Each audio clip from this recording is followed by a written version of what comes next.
The Billionaire's Full-Figured Desire, by Tanya Goldberg. A Romancely.com story. Blurb. A plus-size, billionaire, interracial romance book. Growing up plus-size, Frida had to deal with endless teasing and harassment. Her sanctuary became the world of cooking, a passion that eventually led her to pave her own path in life. Now she owns a thriving restaurant.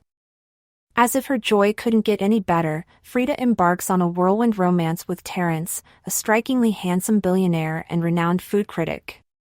However, Terrence still has a job to do, and that's reviewing her restaurant. And now their relationship and her business are on the line. Can their relationship survive the high stakes of culinary critique and personal desires? And will Frida and Terrence find a way to balance their love and the success of her restaurant? Find out in this BWWM, BBW romance story by Tanya Goldberg.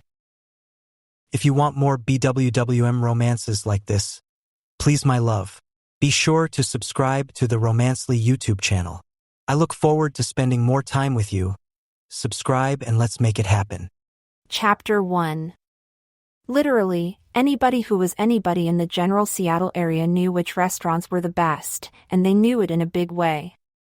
They knew who specialized in seafood, they knew who to go for to dine on a killer duck pate, they knew where you could get deep-fried calamari, ostrich fillets, or duck and l'orange.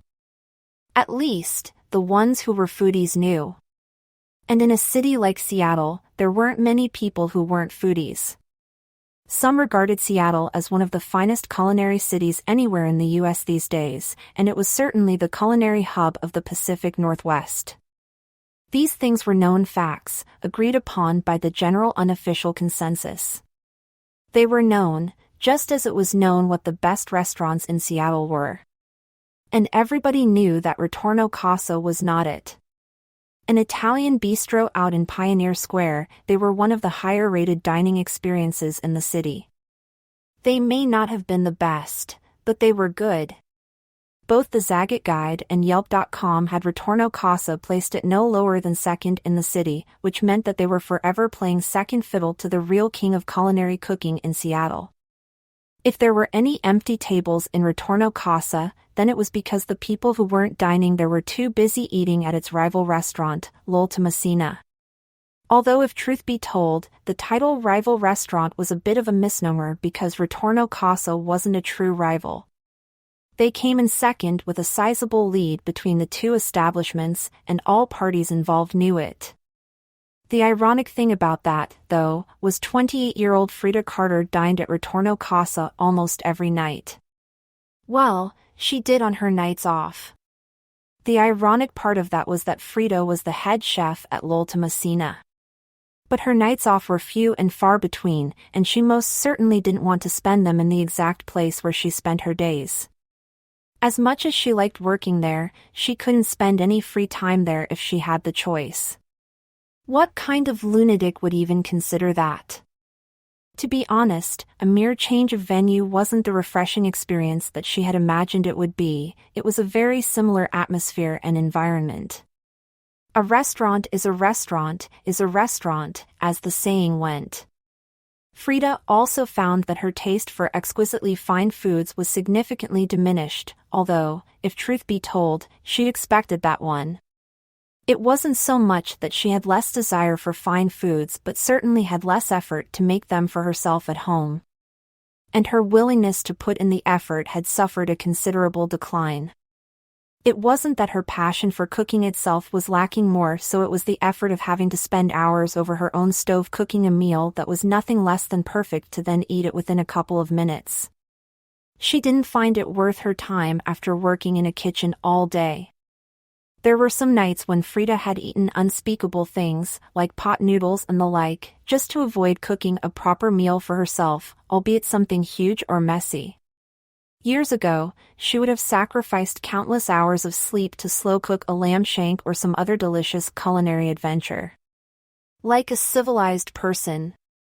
Although technically speaking, Frida knew that not many people put in as much effort as she thought appropriate. She doubted any normal person who worked long hours would go home to cook an extravagant meal from scratch. But Frida was no longer the person that she used to be. Today, however, she felt very much like herself. Sitting in a restaurant, wearing a dress that accentuated her plus-size curves. Although she was alone, Frida felt no embarrassment or self-consciousness, which made a nice change. It was almost as though she was the food critic this time, at a window that she'd been on the other side of multiple times. Frida couldn't even count the number of times that she herself had had to prepare dishes for food critics. Often, they were the most anal, pedantic people on the face of the earth. Worse than customers, worse than vegan customers. And yet, as much as Frida wanted to give them a piece of her mind, she couldn't. They held an outrageous amount of power over whether her restaurant retained its top spot on the Zagat Guide and on Yelp.com, and if she pushed them too far, that could change faster than she could even blink. And so she was forced to reduce herself to being an obsequious, gaseous sycophant. And she was forced to using complex, Oxford Dictionary words so that nobody would know that she was insulting them.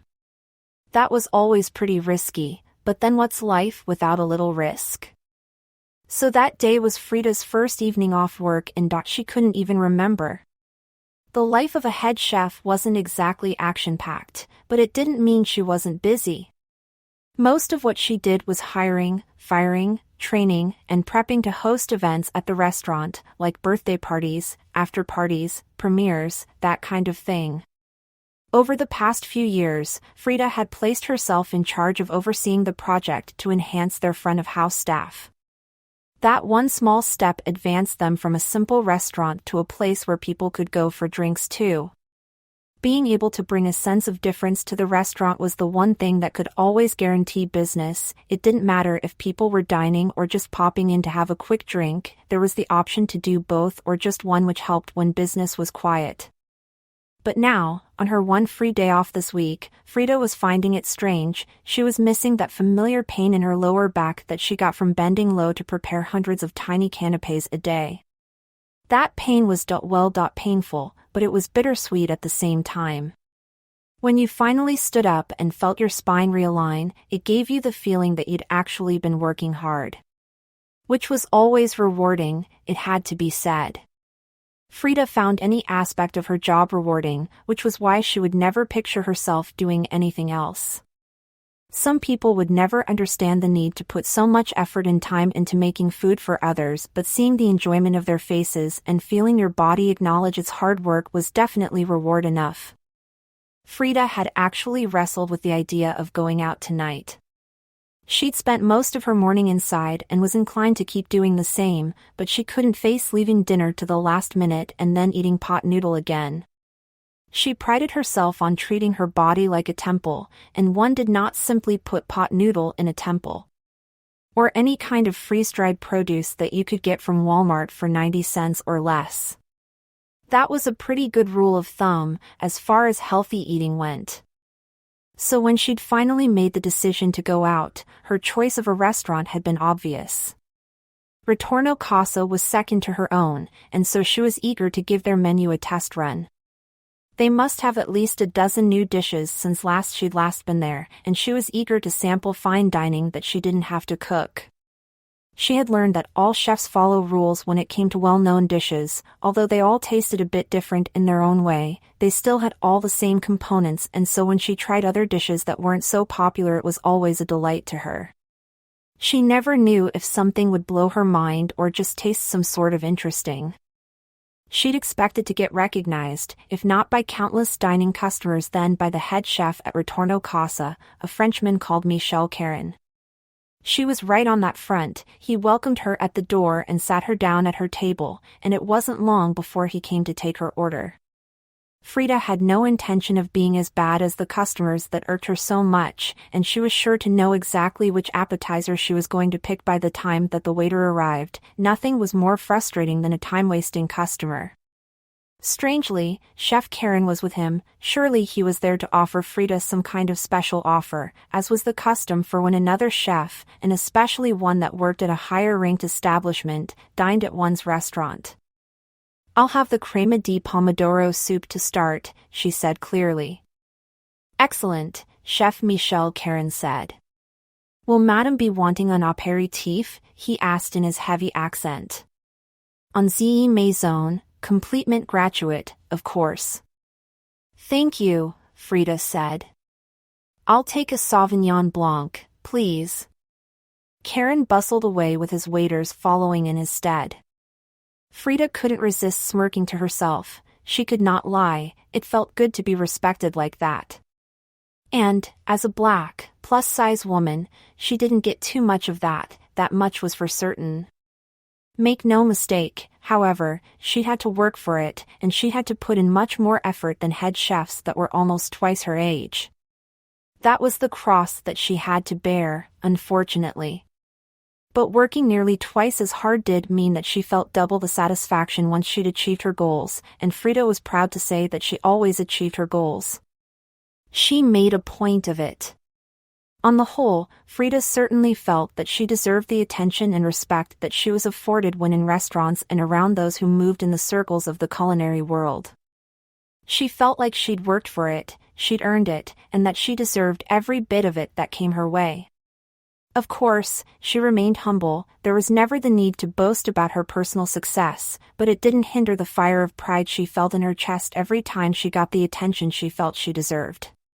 Frida was also moved to wonder if her deserving of it would even be in question if she weren't a woman. And a black woman at that. Nobody questioned whether Gordon Ramsay was worthy of his title or the respect he got. But then again, Gordon Ramsay had 6 more Michelin stars than Frida, so perhaps that had something to do with it. But then again, the best and certainly most renowned chefs in the world all happened to be men. Gordon, Jamie Oliver, Heston Blumenthal, Wolfgang Puck, Margot Pierre White, Mario Batali, the list went on and on. A few entries on a list of world-renowned chefs that one might find on Google were women. Fewer still were people of color, and although Frida only had the 1 Michelin star, she felt as though she was well on her way to making history and joining the walls of fame in the world of culinary cooking. She wouldn't stop until she got there, she would continue to work hard and make her way higher and higher until she reached a new limit for all those women following in her footsteps, even the women who don't know of her yet. Maybe it was too much to hope for, but Frida hoped that one day people would look up to her as a standard to attain, a sky to reach for when they entered the world of professional cooking. Frida had never studied at college, never done a formal apprenticeship, never earned a degree. But she knew her way around a kitchen. She had practical smarts and hands-on experience, and in her opinion, experience always outranked everything else. Suddenly, Frida felt lasers on the back of her neck, as though someone was staring directly at her. Frida couldn't resist, she glanced to her left, and her eyes immediately fell upon her target. The first thing she noticed about this gentleman was that he was dressed impeccably. From his burgundy Tom Ford suit to his loafers. His whole outfit must have cost him at least $1,000, maybe $2,000. So he was wealthy. The next thing that Frida noticed was that he was handsome. He was Caucasian, and somewhat pale too, but he had dark hair that was closely cropped and set a stark contrast against his pale skin. He couldn't have been older than 29, maybe pushing 30, so certainly in Frida's age group. The next thing that struck her about this man was that he was staring right at her. Even as she turned her head and made eye contact, where other people would have awkwardly looked away, this man held his gaze, and, as Frida watched, the corners of his mouth twitched slightly. Frida's cheeks suddenly felt very hot. Men such as this guy normally didn't give Frida a second glance. She was either too heavy, or too dark, or too old, or what have you. They didn't stop and stare, as this guy was doing. Frida's eyes then fell upon something that shocked her to her core. A young woman, almost certainly younger than Frida, was sitting across from the man. She wore a tight black, sleeveless dress that hugged her hourglass figure and high-heeled shoes with thin straps. She couldn't have been his sister, that wasn't the vibe that they were giving off. Plus, they didn't look anything alike. Frida doubted they were just friends because of the way that the young blonde woman was scowling, her arms crossed defiantly over her ample cleavage. It was very clear she was not impressed, the sour look on her face said it all and then some. This was a date. And here he was, ogling another woman, and not just any woman but Frida no less. A part of her was very confused. Frida knew this girl's type, she was pretty, and she knew it. She inherently thought that she was better than women such as Frida. Frida felt a certain surge of savage satisfaction at this, almost like she was getting her comeuppance for the way that girls like her had treated people like Frida for her entire life. It wasn't as if Frida would walk over to their table to steal the man away, but having him focus on her did boost her ego, an ego she never truly acknowledged. It wasn't as if she was a sought-out woman. Suddenly, the man broke his eye contact. He turned back to his date, and, out of the corner of her eye, Frida saw him mouth one moment to the young woman before he stood up and started making a beeline for Frida's table. Frida saw the young woman completely lose her patience. She too stood, grabbed her jacket off of the back of the chair, and stormed out, although the man paid her no mind. Suddenly, he was standing right in front of Frida, as large as life. He was about 5'11", maybe 6'1", so a good, healthy height. For Frida, there was nothing more off-putting than a man who was shorter than her. It's not that she went out of her way to find taller men, but the extra height always made a man seem stronger, more powerful. It seemed as though both of them were silent for several minutes, but then finally, the man spoke. "Hi," he said, his voice smooth like melted caramel. "Hi," Frida said back, somewhat out of breath already. "May I join you?" the man asked politely. Good-looking and has manners, Frida noted, although she also privately wondered if the man's date would agree with that assessment. After all, Frida doubted that his date had ever been left like that before. "I think your date has escaped you." The man didn't even turn his head to look. He chuckled raspily. "Don't worry about her," he said, but he didn't elaborate. Frida chuckled internally at this but kept her expression more or less neutral. "Please," she said politely, gesturing at the seat opposite her. There was no way she could give up the chance to have a somewhat interesting night now that she wasn't alone. The man pulled the seat out and lowered himself down into it with a surprising amount of grace. "So," he said confidently.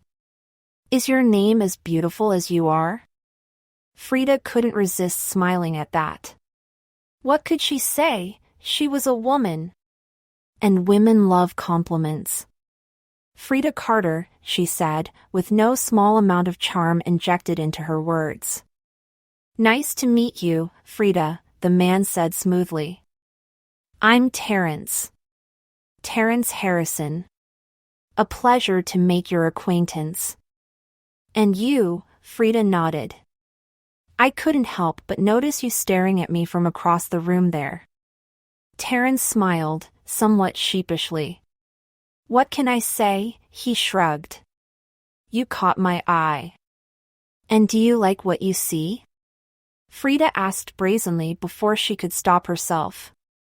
The words came out as quickly as she had thought them. Terrence looked her up and down before he continued. "I wouldn't be sitting here if I didn't," he said softly, almost purred. Frida nodded at this and tried to stifle her smile, but to no avail. Whoever this Terrence Harrison was, he just used charm. He had the smug, self-satisfied demeanor of a man who was as smooth as creme brulee and knew it too. Frida and Terrence's tete-a-tete was momentarily put on pause as the waiter arrived with the Sauvignon Blanc aperitif that Frida had ordered. "I'll have one of those, garçon," Terrence said at once. "And let your people know that I've got this lady's bill, anything she wants." "Do you hear me? Anything she wants." His voice was stern and powerful. Of course, Frida had had men buy her drinks before and take her out on dates, but she had never met someone so blatant as if he wanted everyone to know that he was possibly the richest man around. Terrence produced a polished black credit card from his wallet and held it under the waiter's nose. The waiter took the card, looking impressed, and disappeared for a moment. When he returned, he had a big smile on his face, probably having just checked out the card limit. This time he brought the entire bottle of wine and left it on the table, along with a pair of stemmed glasses. Someone's got big money, Frida remarked. It didn't seem to be a sore topic considering his previous actions. Terence shrugged, smiling again.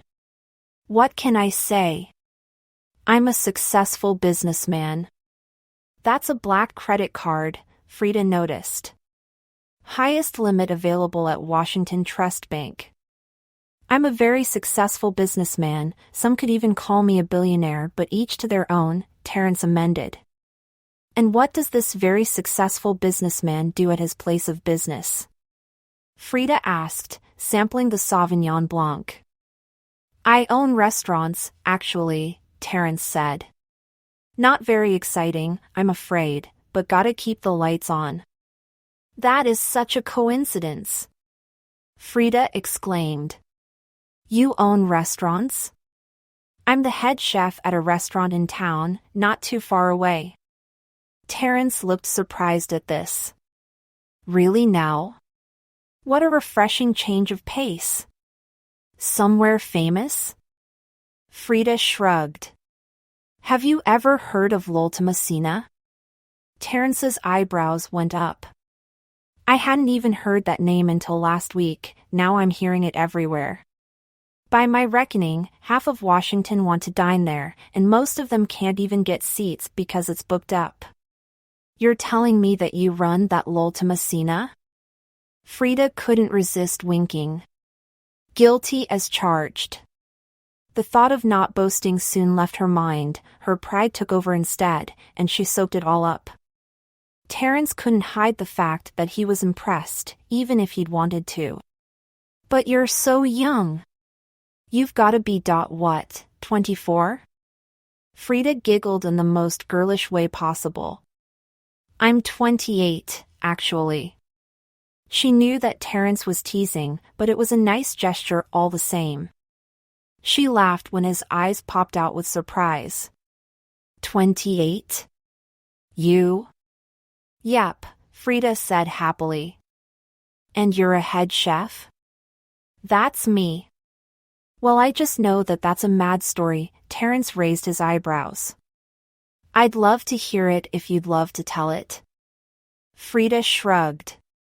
Well, the IT is a mad story, but it's also a long story if you've got the time. Terence smiled at this. Frida Carter. You have my undivided attention. Frida smirked. She liked the sound of that, possibly a little too much. All right, she said. It started about 3 years ago. Hey there. Did you know that we've other hot romances like this that we want to release? But we need your help. Subscribing shows us that you're part of our journey and allows us to make more of these stories at a higher quality. So please, my queen, subscribe to the Romancely YouTube channel now. Thanks. Now back to your story. Chapter 2. Seattle, Washington. 3 years ago. Seattle.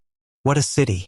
Perched on the Canadian border between the state of Washington and the city of Vancouver, it really was the very cusp of the Pacific Northwest and the gem of the West Coast, unless you were one of those head-up-their-ass Californians who, contrary to popular belief or fact as most people called it, didn't really seem to believe in any city that didn't start with the word Los and end in the word Angeles. And all the way over on the East Coast, nobody could ever claim that those elbows-on-the-table New Yorkers were any better. They seemed to consider any moment that they weren't spending going on about the Big Apple, the quote-unquote greatest city in the world, or their Empire State Building, or their Rockefeller Center, or their Times Square, a moment wasted. Who needed any of it, really? 25-year-old Frida Carter was hardly someone who people tended to consult for their wisdom. But to her, Seattle was more than an amazing city. It was home. And it had plenty of tourist attractions, the Space Needle and Capitol Hill, to name just two. Some were saying that Seattle was the most advanced city anywhere in the country, considering both Amazon and Microsoft were headquartered there.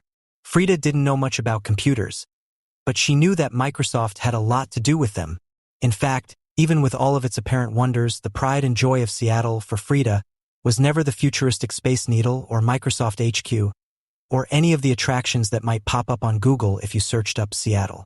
For Frida, the pride and joy of the city, the attraction that had captured her heart, was a little Italian restaurant down in Pioneer Square. The place had caught Frida's eye from the moment she'd seen it, and the reason she'd stopped in her tracks was because of how unremarkable it was. Professional restaurants were boastful by nature. Frida had seen enough cooking reality TV to know that making it in professional cuisine was all about competition. She could count on her hands the number of billboards she would see in a day advertising McDonald's along with Burger King, who fought for the same clientele.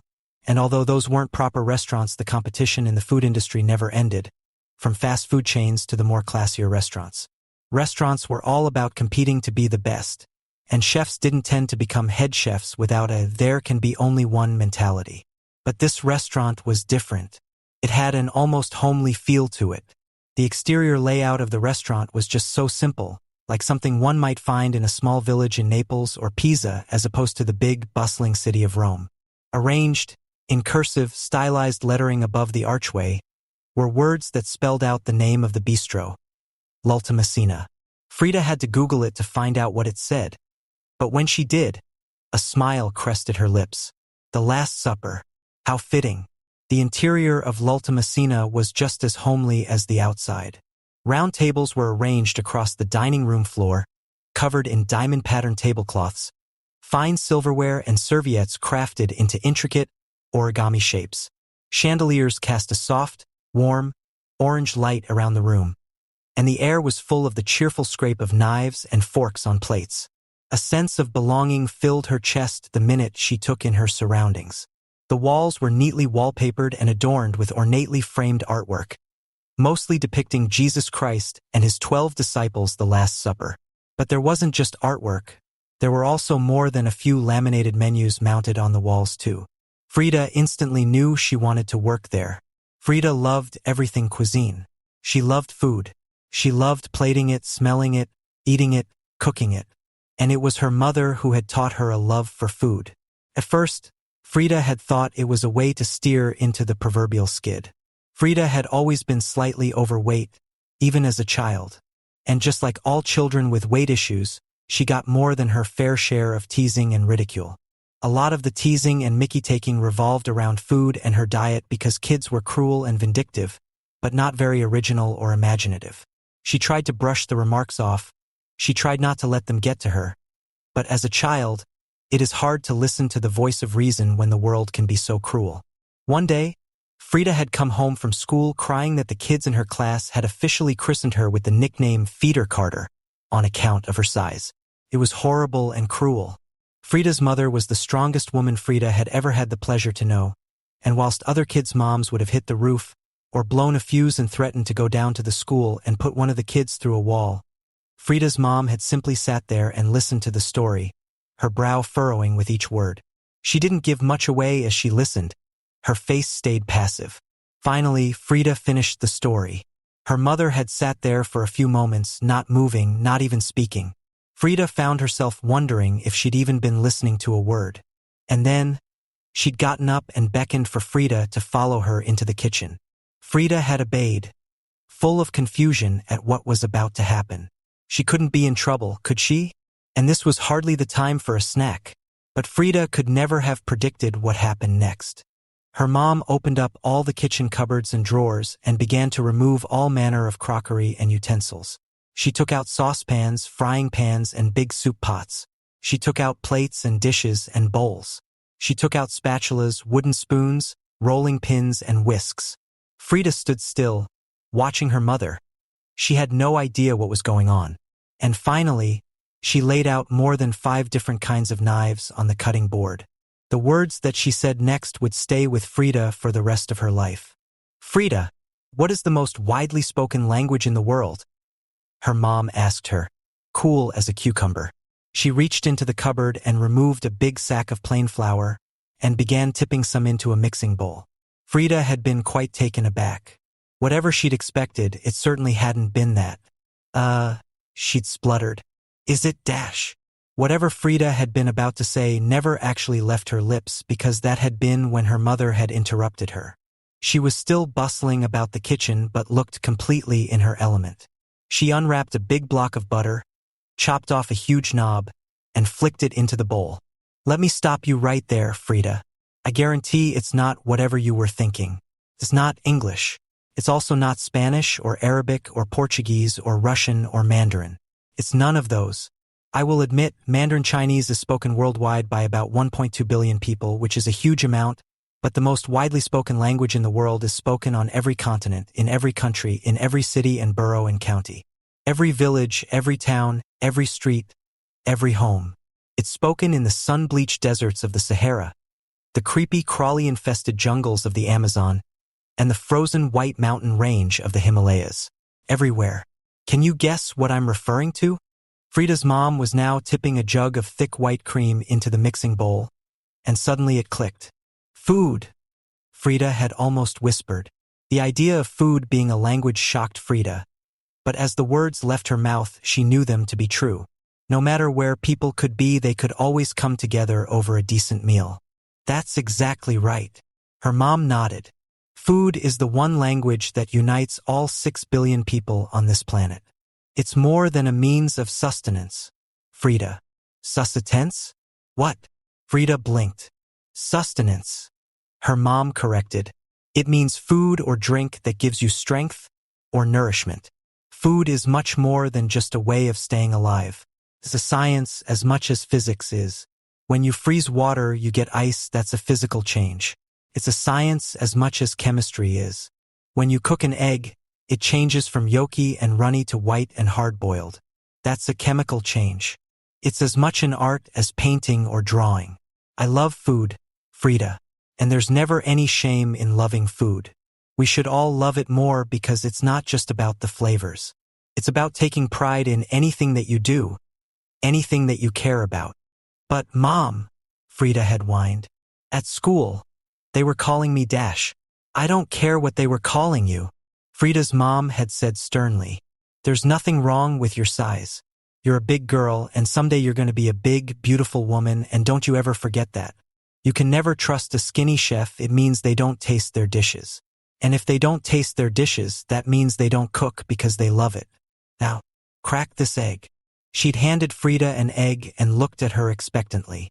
Frida had never cracked an egg personally, but she'd seen her mom do it plenty of times. Frida smashed the egg on the countertop and dropped the yolk right into her sock. She'd screwed up her face in frustration, but her mom had just laughed. "Rule 1 of the kitchen," she'd said imperiously. "Make a mess. The best scientists always blow up their laboratories, and that's what this is. A lab." Frida's mom picked up 2 more large eggs from the carton and cracked both of them simultaneously, landing them perfectly in the mixing bowl. She began to whisk some fine, castor sugar into the mix. Then she added vanilla essence and cinnamon. "Here," she'd said finally, offering Frida a taste on her wooden spoon. "Rule 2 of the kitchen, always taste your creations." Frida had tentatively tasted the creamy mixture and found it to be sweet and fragrant and quite delicious. She'd smacked her palate in delight and grinned. "It's good. What is it?" "And that's rule 3 of the kitchen," Frida's mom said, snapping her fingers. "Under no circumstances should you ever know what you are doing." That day had been a turning point in little Frida Carter's life. The day when she'd stopped seeing herself as frumpy, fat little feeder, and Frida Carter, chef extraordinaire.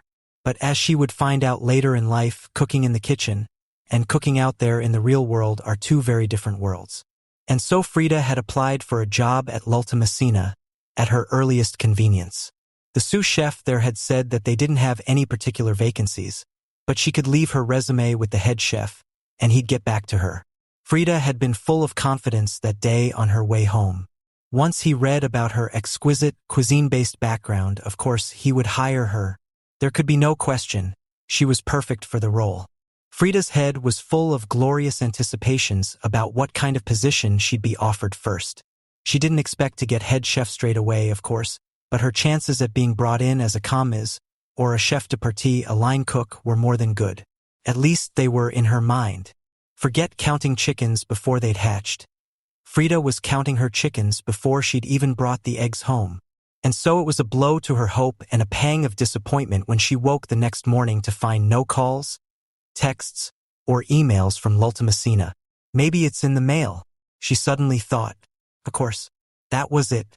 It made perfect sense. It was on its way. She breathed a sigh of relief and went about her day. But over the next few days, still no news. As much as she hated to admit it, Frida was beginning to lose hope. And then, finally, it happened. She got a letter from the restaurant. Frida had recognized it immediately because it stood out in her stack of mail like a sore thumb. All her other letters were in white envelopes with printed addresses, but the special letter looked several hundred years out of place. The envelope was much closer to Manila in color, almost the color of a typical pirate's treasure map, and it had been sealed with hot wax, just like they did in the olden days. Frida personally thought it was a nice touch. It added to the homely feel that she got from the restaurant. When she cracked the seal open, unfolded the slip of paper and read what was written there, her face split into an ear-to-ear grin. Dear Ms. Carter, I was told you left your resume with my sous chef a few days ago. I wanted to thank you for that. I was very interested to read it. We don't exactly have a line of applicants out the door who are queuing up to work with us. Here at Lultimacina, we're not about being world famous. We're about making simpler dishes for simpler people that come from the heart. A position with us doesn't pay much, but we're proud to say that we have met the national living wage for our employees for the last 3 years running. Needless to say, we're very interested in seeing how well you work with our team, as unit cohesion is of the utmost importance to us. So we'd love to have you down for a trial shift, for which you will, of course, be paid. Does the 14th work? Please let us know at least 48 hours in advance of the day by post or in person, or over the phone. Thanks. Kind regards, Franklin O'Malley, head chef. Frida was beside herself with excitement and a tad bit of nervousness over the next few days. It would be a whole 2 weeks' worth of wait until she was due in at what she was 100% sure would be her new job. Frida got along with people. Unit cohesion and chemistry was at the top of the list of things that definitely wouldn't be a problem. And so rather than stress about the day, she decided to go down to the chain of stores in downtown Seattle and buy some new things for her first shift. It took a bit of doing, considering her size, but Frida was thankfully able to find everything she needed. A plain, white, chef's jacket, a matching apron, and some shoes with thick rubber soles for extra traction. The first thing you need to worry about when working in a kitchen was slipping over. If you lost your grip, or even worse, your balance, you could end up anywhere. If you were lucky, you'd land on the floor, possibly sprain something. If you were unlucky, you'd throw your hands out to steady yourself and put them right on a hot stovetop or grill. And that was the next big thing to worry about: burns. Burns were by far a more common injury perpetrator than blades were, surprisingly. Because when you were holding a knife, you knew it, and you were always careful, always made absolutely sure to keep your fingers out of the way. Burns had a tendency to come out of nowhere. You could grab a baking tray in the middle of a rush and realize way too late that it was red hot. You could lift up the lid of a saucepan to check on the couscous and get scalded by a jet of angry steam. Steam burns were some of the worst, in fact. Make no mistake, cuts and scrapes were a factor, they always were, but they didn't come from where one would think. It wasn't blades or knives that made the most cuts. The nasty ones came from unlikely places, like the serrated edge on a box of saran wrap, for example. Places such as that. The 2 weeks passed like a flash, and before Frida knew it, the day was upon her. When she'd been downtown the week before, she'd made sure to drop into Lultimacina and give her regards to Chef O'Malley, and thank him for giving her the opportunity. He was a bit swamped at the time, so she'd had to make it brief, but it did the trick. Finally, the day was upon her. Frida had a good, long soak in her bathtub ahead of schedule. When she got out of the tub, like she always did, Frida took a moment to examine herself in the full-body mirror in her bathroom. She normally kept her curly, black hair in plaits, but today she wanted it back in a ponytail, which made wearing a hairnet less of an annoyance. She looked at her full lips, the droplets of water running down her chocolate-colored skin, the slight stretch marks around her thick thighs and stomach. "You're a beautiful woman," she thought inwardly. and don't ever forget it. Those words had stayed with Frida ever since her mother had uttered them, and Frida had repeated them to herself once a day, every day, since that moment. At first, she'd been trying to convince herself, but one day, she woke and realized that her mom had been right. She was a beautiful woman, and that little mantra was just her way of reminding herself of her worth. After toweling off, Frida took her time getting dressed in her immaculately pressed, ironed, and cleaned chef's uniform. She'd originally had some reservations about traveling in her uniform because it was a pretty warm day, and the last thing she wanted to do was sweat in her spotless white chef's jacket.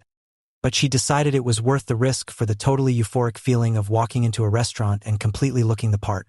The euphoric feeling certainly didn't disappoint, either. Frida couldn't describe the feeling of elation that she felt as she strode into the restaurant. As she approached the front counter, she spotted Chef O'Malley standing in the doorway to the kitchen, hands in his pockets, and gazing out toward the dining area. She'd heard that great head chefs did this, made sure they had a good line of sight to watch customers coming in to try and predict orders ahead of time, so they could prepare what was necessary and how much of it. This technique was especially effective with regular customers. O'Malley started when he saw her. "Miss Carter," he exclaimed. "Frida, please," Frida said imperiously. "We are colleagues, after all." Frida cursed inwardly as soon as she said it. The colleague's remark was definitely jumping the gun just a bit, considering she hadn't been officially offered the job yet. O'Malley didn't seem to notice. However, he was looking her up and down. Frida frowned slightly, not 100% clear on what he was looking for. "Is he checking me out?" she thought to herself with great surprise. "No, he couldn't be. You're looking very dashing today." O'Malley almost spluttered. "Dashing? Really? Who is he, James Bond? Seriously, who even says dashing? Is there a problem?" Frida frowned. "Did I get the day wrong?" No, we were expecting you," O'Malley said. "You're a tad early, in fact. It's just did my sous chef explain the vacancy we have?" Frida frowned even deeper. "I don't understand." "He said that there were no official vacancies, but that he'd leave my resume with you." O'Malley sighed exasperatedly. "He really wasn't supposed to. This is a bit awkward. The position we have is not a chef de partie position." "Oh!" Frida felt her face fall. "Then what is it? Commas? Assistant chef? It's not a kitchen position at all." O'Malley shook his head. "It's front of house." This time, Frida felt herself blush. "Front of house? Oh, that you mean?" "Quite." O'Malley nodded, blushing in return. Frida gazed around the room frantically, anything to avoid meeting his gaze, so he wouldn't have to see how disappointed she was. Thankfully, he gave her an out and turned his back on her with the pretense of muttering something to his sous chef. Frida felt like kicking herself. She'd spent 2 whole weeks, 2 weeks building all the way up to this moment, and it turned out to be a big mistake. Instead of the glorious, glamorous career in cuisine she'd been so ready for, she was going to be a damn waitress. Chapter 3. If you asked 25-year-old Frida Carter to describe being a waitress in 2 words, she would have known exactly which 2 words to use: the worst. The hours were unforgiving. She spent almost every single second of her shift on her feet, and the worst part was waitresses got no respect. Every once in a while, she'd get a substantial tip from an old man who she could tell was perving on her, and could feel his eyes upon her ass and thighs as she walked away. So she didn't feel very respected there, it had to be said. What was that saying? Every cloud has a silver lining, right? Well, that saying was directly applicable to Frida's situation because there were good things about being a waitress. Not good in the sense that they were enjoyable, but good in the grand scheme of things. For example, Frida came upon the realization that some customers were really stupid. She didn't say it to be rude, but it was undeniable. She didn't say it to be mean, neither did she believe that anyone who walked into L'Olta Messina was actually unintelligent. But it could not be denied that customers did irrefutably ridiculous things. There was never a time when Frida walked into a shop or establishment, such as the bank for example, without knowing what she was going in for. She didn't believe that anyone did that. Until she got her first job as a waitress, that was. And then she realized the truth of the situation. Customers would walk into a restaurant with absolutely no idea what they wanted. They would actually enter an establishment, a place of business, and attempt to spend their hard-earned cash on something. What the something was, they had yet to discover. Frida felt like she couldn't be the only one who found that maddening beyond all belief. Her first order, she still remembered that, and she didn't think she would forget in a hurry. It looked like a family of 4, 2 older women, one of them pregnant, a young boy, a teenage girl. Maybe the second woman was an aunt or a family friend? Frida approached the table, running over the spiel that O'Malley had told her to give each and every customer. She made a beeline through the tables, whispering the spiel back to herself, and before she knew it, she was in front of the table. "Welcome to l'Ultima Cena. How can I help make this your last supper?" At that moment, however, Frida foolishly neglected to foresee that her nerves would take over the situation. "Welcome to l'Ultima Cena. How I make last supper, how can I dash?" she began faltering, and the family looked quite alarmed. Frida stopped, took a deep breath, then smiled. "What can I get for you?" she asked as politely as she could. What the pregnant woman said would stay with Frida forever.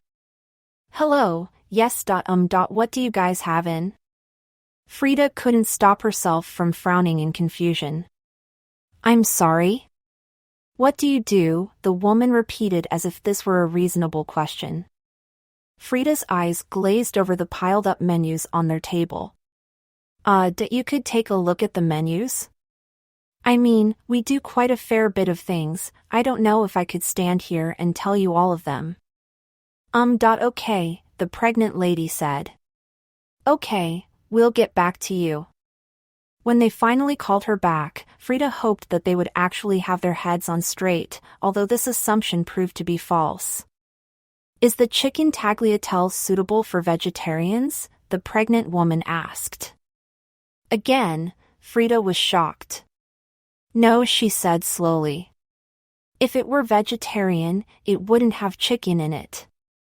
The woman sighed with exasperation and Frida looked around the table for some sign that the pregnant woman was being unreasonable, but everyone around the table, even the children, were looking at Frida like she was being downright unhelpful. "Have you got anything vegetarian?" the pregnant woman asked. Frida couldn't believe her ears. Did she seriously just ask me that? "Did you look at the menu?" "I didn't see anything vegetarian on there," the pregnant woman shrugged. "And my wife doesn't eat meat." She gestured to the other woman, who'd been silent up until this point. "Oh, they're married." Frida realized, at which point she felt embarrassed for assuming the second woman was an aunt or family friend.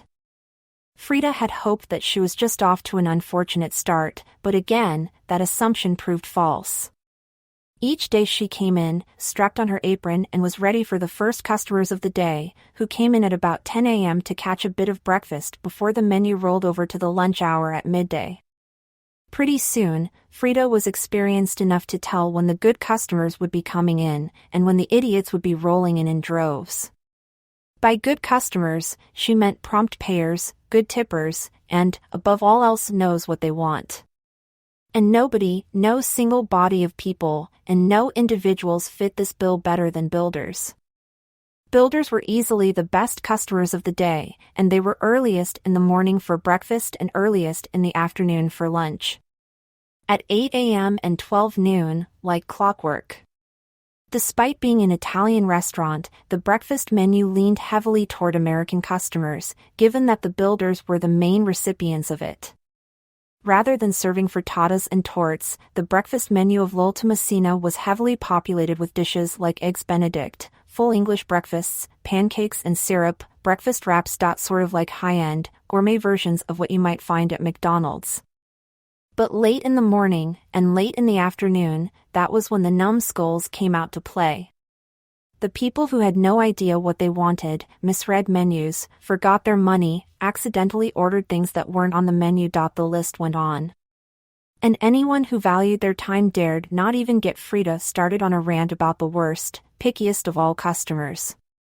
The bravest and most daring of all chefs had crumbled at the sound of the dreaded V word, the word that even sent vegetarians and lactose intolerants running for cover, vegans. More than once, Frida had considered answering a question posed by a vegan customer with an answer so rude she definitely would have been fired. At the time, it definitely seemed worth it, but she was glad she'd managed to keep a cool head when asked this question by a vegan gentleman. "I'm a vegan, also I'm lactose intolerant, wheat intolerant, and I have a peanut allergy. What do you recommend I get?" Frida had been this close to recommending that he get the EFF out, but she bit back the retort and politely asked him to wait while she checked with the kitchen. After a while, however, Frida began to grow weary of the constant grappling with customers, and more so their apparent refusal to use their brains and common sense.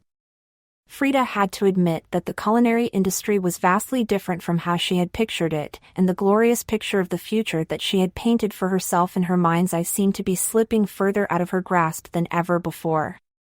But, as Frida knew, all clouds had a silver lining. And, as the other old saying went, the night is darkest just before the dawn. Looking back on the situation, and with the benefit of hindsight, Frida would have been more patient, had more faith in her passion, and what she believed was her destiny. She would have remembered that good things come to those who wait, and more importantly, to those who deserve them. And it may have been vain to think it, but few people were more deserving than her. On Friday, as Frida was busy serving customers at the height of the lunch hour, the time when all the idiots like to come in, when she was flagged down by an elderly man who was sitting alone at a table underneath the antlers on the far wall. Frida forced her face into a kind smile. She made a point of always being nice to old people, and approached him carefully, ready to take the order of yet another old person who had no idea what they were even ordering. But this man was nothing like what she expected. "Good afternoon, young lady," the man said pleasantly. "My name is Eli. And I'll have the lobster frittata, please. That's all." Frida was so surprised at the prompt order that she hung there for a moment, pen poised on her notepad before she realized that she was staring. She quickly nodded, jotted down the order, and went on her way. When she brought his order back to him, some 10 minutes later, he distracted her with some warm conversation regarding the restaurant, and whether or not she liked it there. "I'm fairly new, sir," Frida admitted. "I've only been here a few weeks, about a month, actually. So I can't really form an opinion of much worth, but I do like it here. The ambience is great, the food is even better, and I'm really hoping to move to a kitchen position before too long." She did not know what made her start pouring all of that out. She just felt as though she could trust this Eli, for some reason. He had one of those faces. Over the next few weeks, Eli quickly became Frida's favorite customer, better even than the builders. He came in every day in the late afternoon, knew exactly what he wanted to order by the time that Frida reached him, and he always tipped her nicely for being polite.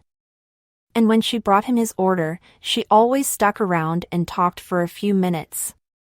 Before long, serving him had become the highlight of her day. But the day was always going to come when there was a mishap in the kitchen, and Frida was surprised that she'd managed to go so long without one. But one day, she got the sense that there was some kind of spanner in the works back there, after service was stalled. More than one customer had begun to complain to Frida that the food was taking too long, and Frida privately agreed.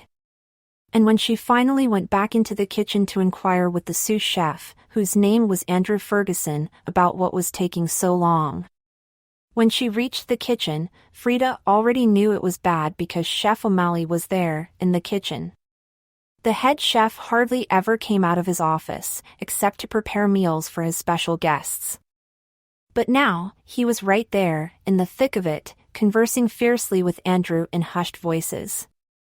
"Chef," Frida said as quietly as she could in case she was in earshot of any of the customers. "What's the hold-up?" Andrew spun on the spot when she called out to him. "Nothing, Frida. It's fine. Go out there and tell them the food will be out momentarily." "It's not fine," Frida said firmly. "And lying to the customers is a bad idea." "She's right," O'Malley nodded. He swore viciously. "What the hell are we going to do?" "What happened?" Frida repeated. "Someone accidentally put chicken stock instead of vegetable stock into our entire supply of bechamel sauce," Andrew explained. "We need that sauce for lasagnas, shepherd's pies, you name it. But with chicken stock in it, it's no longer suitable for vegetarians." "Is that it?" Frida rolled her eyes. "That's why everybody's panicking? We just tell the customer the problem and offer to get them something else." "No," O'Malley hissed. "You don't get it, Frida. One of the customers ordered a vegetable lasagna. So, he's not just any regular customer," Andrew explained. "He's Elijah Barker Lewis, the food critic." Frida shrugged. "Never heard of him. Is he that bad?" "Restaurants have been shut down based upon his reviews," O'Malley was saying. "His steel-nibbed pen has punctured many inflated reputations. And not just in Seattle, either. He goes from state to state. I heard that 3 restaurants shut down in Sacramento alone after he visited them in California." Frida's eyebrows went up. "Wait, what did you say his name was?" "You've never heard of Elijah Barker Lewis?" Andrew asked, eyes even wider in shock. Suddenly, the truth hit Frida at 60 miles an hour. Elijah Barker Lewis. Eli is short for Elijah. Suddenly, she understood the purpose behind all his incessant questioning about the restaurant. Suddenly, it all made sense why he had such expertise when it came to ordering. Suddenly, it was all becoming clear why he chose to sit at the same table at the back, underneath the antlers, one of the few tables that were out of eyeshot from Chef O'Malley when he stood in the doorway between the kitchen and the dining area. He was a food critic. And she hadn't even realized. "It'll take another half hour to make a new bechamel," O'Malley was saying. "Meanwhile, we need to find a way to stall." "Half an hour?" Frida's eyes popped out of her head. "You don't need a whole half hour to make a new white sauce. It should take 5-10 minutes tops." O'Malley ogled her. "Pardon? You know how to make bechamel?" Andrew sounded more scornful than surprised. Frida shrugged. "My mom used to make it all the time. We called it bechamel, which is the French name, but it's the same principle." It was almost as though Frida was back at home, in her mom's brightly lit kitchen, both of them just having fun and making a mess. No pressure, no nothing. Just the food. She had begun to work while she was talking, taking down a silver pan from the rack above the stoves. "You guys should really not keep these above the stoves," she murmured. "Metal conducts heat, makes it hot." She placed the pan on the stove, lit the gas, and sparked the fire. It roared to life. Both Andrew and O'Malley were watching her with something akin to amazement on their faces, at the speed and grace with which she was moving. In fact, every chef in the kitchen was, and even the kitchen porters. Frida was surprising herself. It was like riding a bike, and she was pleasantly surprised to learn that she'd lost none of her skill. Like water flooding a sewer pipe, it was all coming straight back. Frida scooped a generous knob of butter from a bowl of iced water on the countertop. Professional kitchens keep butter in iced water, as opposed to a fridge, because the water keeps the butter cold and fresh for much longer. As soon as the butter on her knife was dropped into the heating pan, it sizzled and began to lose its form. Butter melted alarmingly quick and burned just as rapidly. Burned butter would not do for a roux, which was the basis of the bechamel sauce, and so it was important to be careful at this part. Frida tipped up a big bag of plain flour and tipped a generous helping of flour into the melting butter. This was called a roux, a mixture of unsalted butter and flour. Or, more accurately, a mixture of fat and flour used to thicken sauces. Before putting the flour back, she reached inside the bag and sprinkled a little flour across the pan's steel handle. Andrew's jaw dropped. "Where did you learn that?" In kitchens, sprinkling flour on the handle of a pan let everyone else in the kitchen know that the pan's handle was hot and touching it was not a good idea. Salt could also be used but was harder to spot in smaller quantities, and flour tended to stick to whatever it touched, so it tended to be the go-to choice. "I saw you do it," Frida admitted. "A few weeks ago. I was wondering why, and when I touched the pan and it was searing hot. It wasn't too difficult to work out." O'Malley was visibly impressed at how much Frida seemed to have learned under his unwitting tutelage. "Get the woman a whisk," he barked to one of his line cooks. "No," Frida countered. "Not a whisk, I need a spatula. Wooden, no holes." Someone passed the requested utensil along, and Frida used it to mix the flour and butter together into a roux before the butter had a chance to burn. "Have we got pre-prepared milk?" she asked to the kitchen at large. "Of course," Andrew said snootily. He handed over a pan full of milk that had gentle wisps of steam curling from it. It was best to use warmed milk for a sauce, so as not to disturb the temperature of the mix. If it was too cold, the flour wouldn't cook off properly, leaving you with clumps of flour in the mixture that would make the sauce lumpy. This particular milk had been given an extra aromatic twist. Before it had been placed upon the heat, a half onion had been added to it, studded with cloves. The essence would bleed out into the milk as it heated, giving it extra flavor. Frida could smell the aromatic scent as it passed her nose, and she wanted to drink the milk then and there, but she was on a mission. She tipped a little of the milk into the pan and began to fold the mixture together with her spatula. "Why not just put it all in?" one of the line cooks asked. "For optimal results, you've got to fold it in gradually," Frida explained. "Stops it from getting too lumpy, as well." And she just kept doing that, folding more and more of the milk into the sauce mixture until half of the pan was full of it, creamy, thick, and stark white. "Someone bring me the lasagna," Frida said, and she was surprised to see line cooks rushing to complete her orders. "Oh, and one last thing, season it with salt and pepper." "Someone bring the white pepper, please, we don't want to use black pepper or it'll speckle the sauce black." Another trick she'd learned from her mom. Frida heard Andrew snort derisively at this, but his expression suggested that he knew it was a good point. For the next few minutes, the kitchen was in a kerfuffle as everyone rushed for their places. Frida sauced the dish, sprinkled the cheese, and popped it into the oven. 5 to 10 minutes later, she took it back out, and Andrew expertly plated it up with vegetables to garnish. Frida had to admit, she had a lot to learn about plating in this industry, how to arrange something on a plate so it appeared that much more beautiful and picturesque. Traditionally, the head chef serves food critics and special guests, O'Malley said. "But I think you should serve him, Frida. You really came through for us here, and I must say, I'm very impressed." "Really?"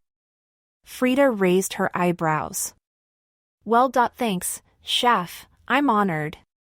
"You'd better hurry," O'Malley said. "There are a lot of tables out there waiting for their food." He had a point, and so Frida hurried. She placed the plate on a tray, proceeded back out into the dining area, and made a beeline for Eli's table. He smiled when he saw her arriving, and she placed the plate on his table. "Enjoy." She smiled. Even while walking away, she kept her eye on him, watching to see his reaction as he tasted it. Eli's expression was unreadable, but even as Frida watched, he clicked his pen and scribbled something down in a notepad. How did she not realize he was a critic? He may as well have had the word critic stamped across his forehead in big letters. So Frida returned to work, sending out food to hungry diners, and it wasn't long before she forgot all about the renowned critic eating the food that she had helped to prepare. Pretty soon, however, she caught sight of Eli flagging her down again. When she approached him, his plate was clean. "It was delicious," he said. "Could I speak to the chef, please?" Frida froze, her mouth half open in response. She had been mere moments away from nominating herself for the glory, the words had been on the tip of her tongue, but now, she wasn't so sure. She faltered. "Is that going to be a problem?" Eli asked, slowly, eyebrows raising. No. Frida was on the verge of panicking. "No, I'll just go and get him for you." When Chef O'Malley came out, he was wringing his hands nervously in a way that Frida had never seen him do before. "Hello," he said hollowly. Eli nodded at Frida. "Thanks, but I said I asked to see the chef." He looked pointedly at her. Both Frida and O'Malley were lost for words. O'Malley stood there abashedly as Eli rained praise down on Frida for her part in the dish, and even when he was done, neither Frida nor O'Malley was any the wiser as to how he knew. Chapter 4. After the praise was over, Eli assured them that his review in the paper would be favorable. He paid his bill promptly, leaving Frida with her usual $50 tip, and then left. That night, as they shut up shop around 11 o'clock, O'Malley cornered Frida as she made a beeline for the door, and thanked her for all she'd done that day. "It's no problem," she said magnanimously. "We're a team here, we help each other out, right?" O'Malley nodded, impressed with her work ethic.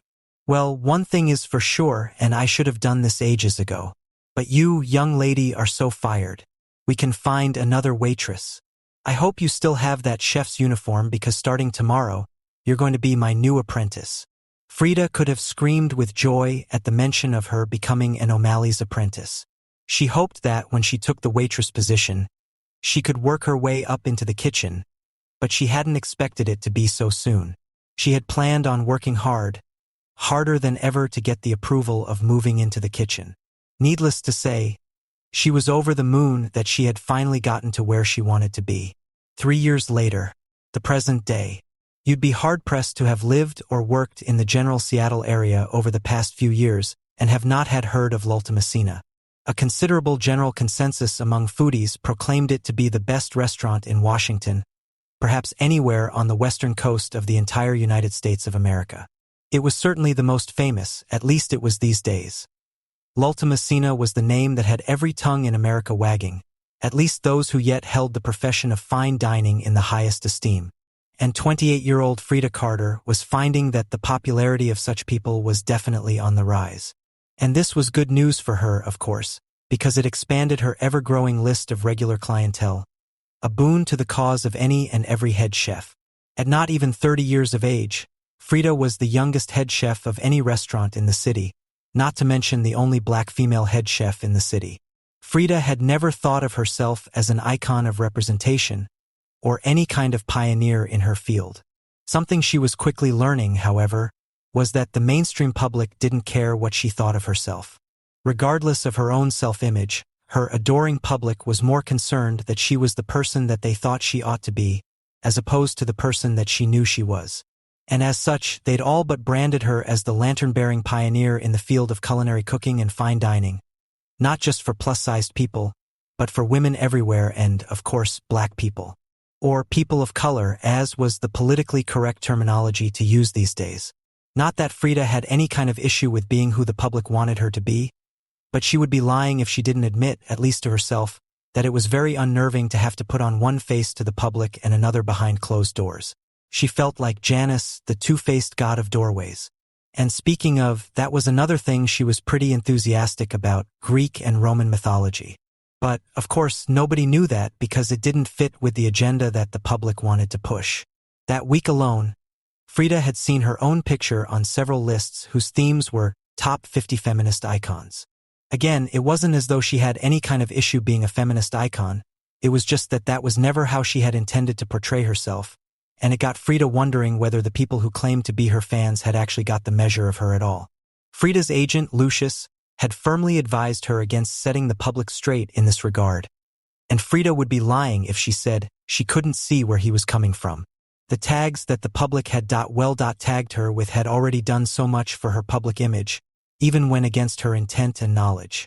To steer into the skid and let people believe whatever they wanted to believe, which was what they seemed to have their heart set on doing anyway, seemed a much more favorable option than setting the record straight and causing a mutiny. Frida often felt as though she was being vain, pretending that she was more important than she actually was, but facts were facts at the end of the day. Now that she thought on it, Frida supposed that she was pro-black and pro-woman in a way. How could she not be as a black woman? And she preferred not even to get into the whole pro-plus-size thing. Professional cooking was perhaps the one profession on the planet where being on the chunky side was an advantage, and if not, it was certainly the best. But as much as Frida appreciated the hundreds, even thousands of people out there that showed their support for the person that they thought she was, it'd be lying to say that she didn't wish that people could see her for who she was for once, instead of the person that they thought she should be. Because Frida hardly recognized that person. Even though she walked, talked, and acted just like Frida did, that woman was not Frida Carter. She couldn't be the feminist icon, the icon for people of color and plus-size people everywhere. Who was she supposed to be to them, their champion, their hero, their guardian angel from on high? Frida often felt like Abraham Lincoln if he'd been forced into trying to free the slaves by social media and propaganda. But to even think a thought such as that just took Frida right back to her point about vanity. Here she was, getting her very first taste of fame that was a completely new experience, and yet barely reached outside of the state of Washington or the Pacific Northwest coast. And she was already comparing herself to the 16th President of the United States of America. Frida would never have guessed that second-guessing herself would come with the job of being perhaps not famous, yet but certainly very well known at the very least. But, contrary to what she had thought she'd known, Frida found herself second-guessing herself at almost every turn. It was a very familiar feeling, being out of one's depth, especially after so many months in a kitchen, but out of the spotlight. Sadly, the familiarity of the feeling didn't make it any less crippling, or any easier to manage. What a tender world that would be were it true. What a tender world it would be if a lot of things were true, come to think of it. When Frida really reflected upon it, she wasn't sure that being a pioneer for people of color, plus-size people and women, etc., was even a good thing. What did it say about plus-size people or women of color if they got overexcited every time that a black woman was promoted to head chef? What did that say about the number of pioneers that they'd had? And Frida resented the idea that she was given the position of head chef at such a young age to fill a quota or to tick a box. Because it was one theory that she had begun to hear more and more with increasing popularity, and it was also one that she had a great desire to nip in the bud, and quickly, too. To Frida, even to suggest that she didn't deserve to be where she was felt like such a slap in the face. She'd already established that hardly anybody who knew her name knew the real her, and conversely, they had no idea what she'd done or been through to get where she was, suggesting that she didn't earn her place as head chef, and instead had someone throw her a bone, or cut her an easy way to the top, felt like such a cheap way to undermine her success. But, of course, she tried to avoid going on rants like this online or on TV, because once you're on TV ranting about the intricacies of socioeconomic politics, you're in it for the long haul. At that point, you may as well put a rainbow emoji in your Twitter handle and be done with it. And above almost all else, Frida was determined not to get caught up in a struggle that would never end, a war that would never ever be won. Such were her beliefs surrounding social politics, and all the red herrings that came with it. Social media and all the debates. And the word debates must always be used loosely in conjunction with social media, because they weren't so many debates as they were online screaming matches, that were spread out across its vast platforms were nothing more than inelegant ways to ram your point down someone's throat. And Frida had always been taught the importance of turning the other cheek, which was a skill that was never truly more important than at such a critical juncture. She knew what she had done to gain her success. She knew how much she had sacrificed, and she knew what hardships she'd faced, and that had to be enough. Maybe one day, when she was old and tired, she'd write a biography or have one written for her. Then all of her supposed fans who were true fans could finally read the real story of Frida Carter through the eyes of the woman herself. Although Frida couldn't personally understand why anybody would be interested in such a thing.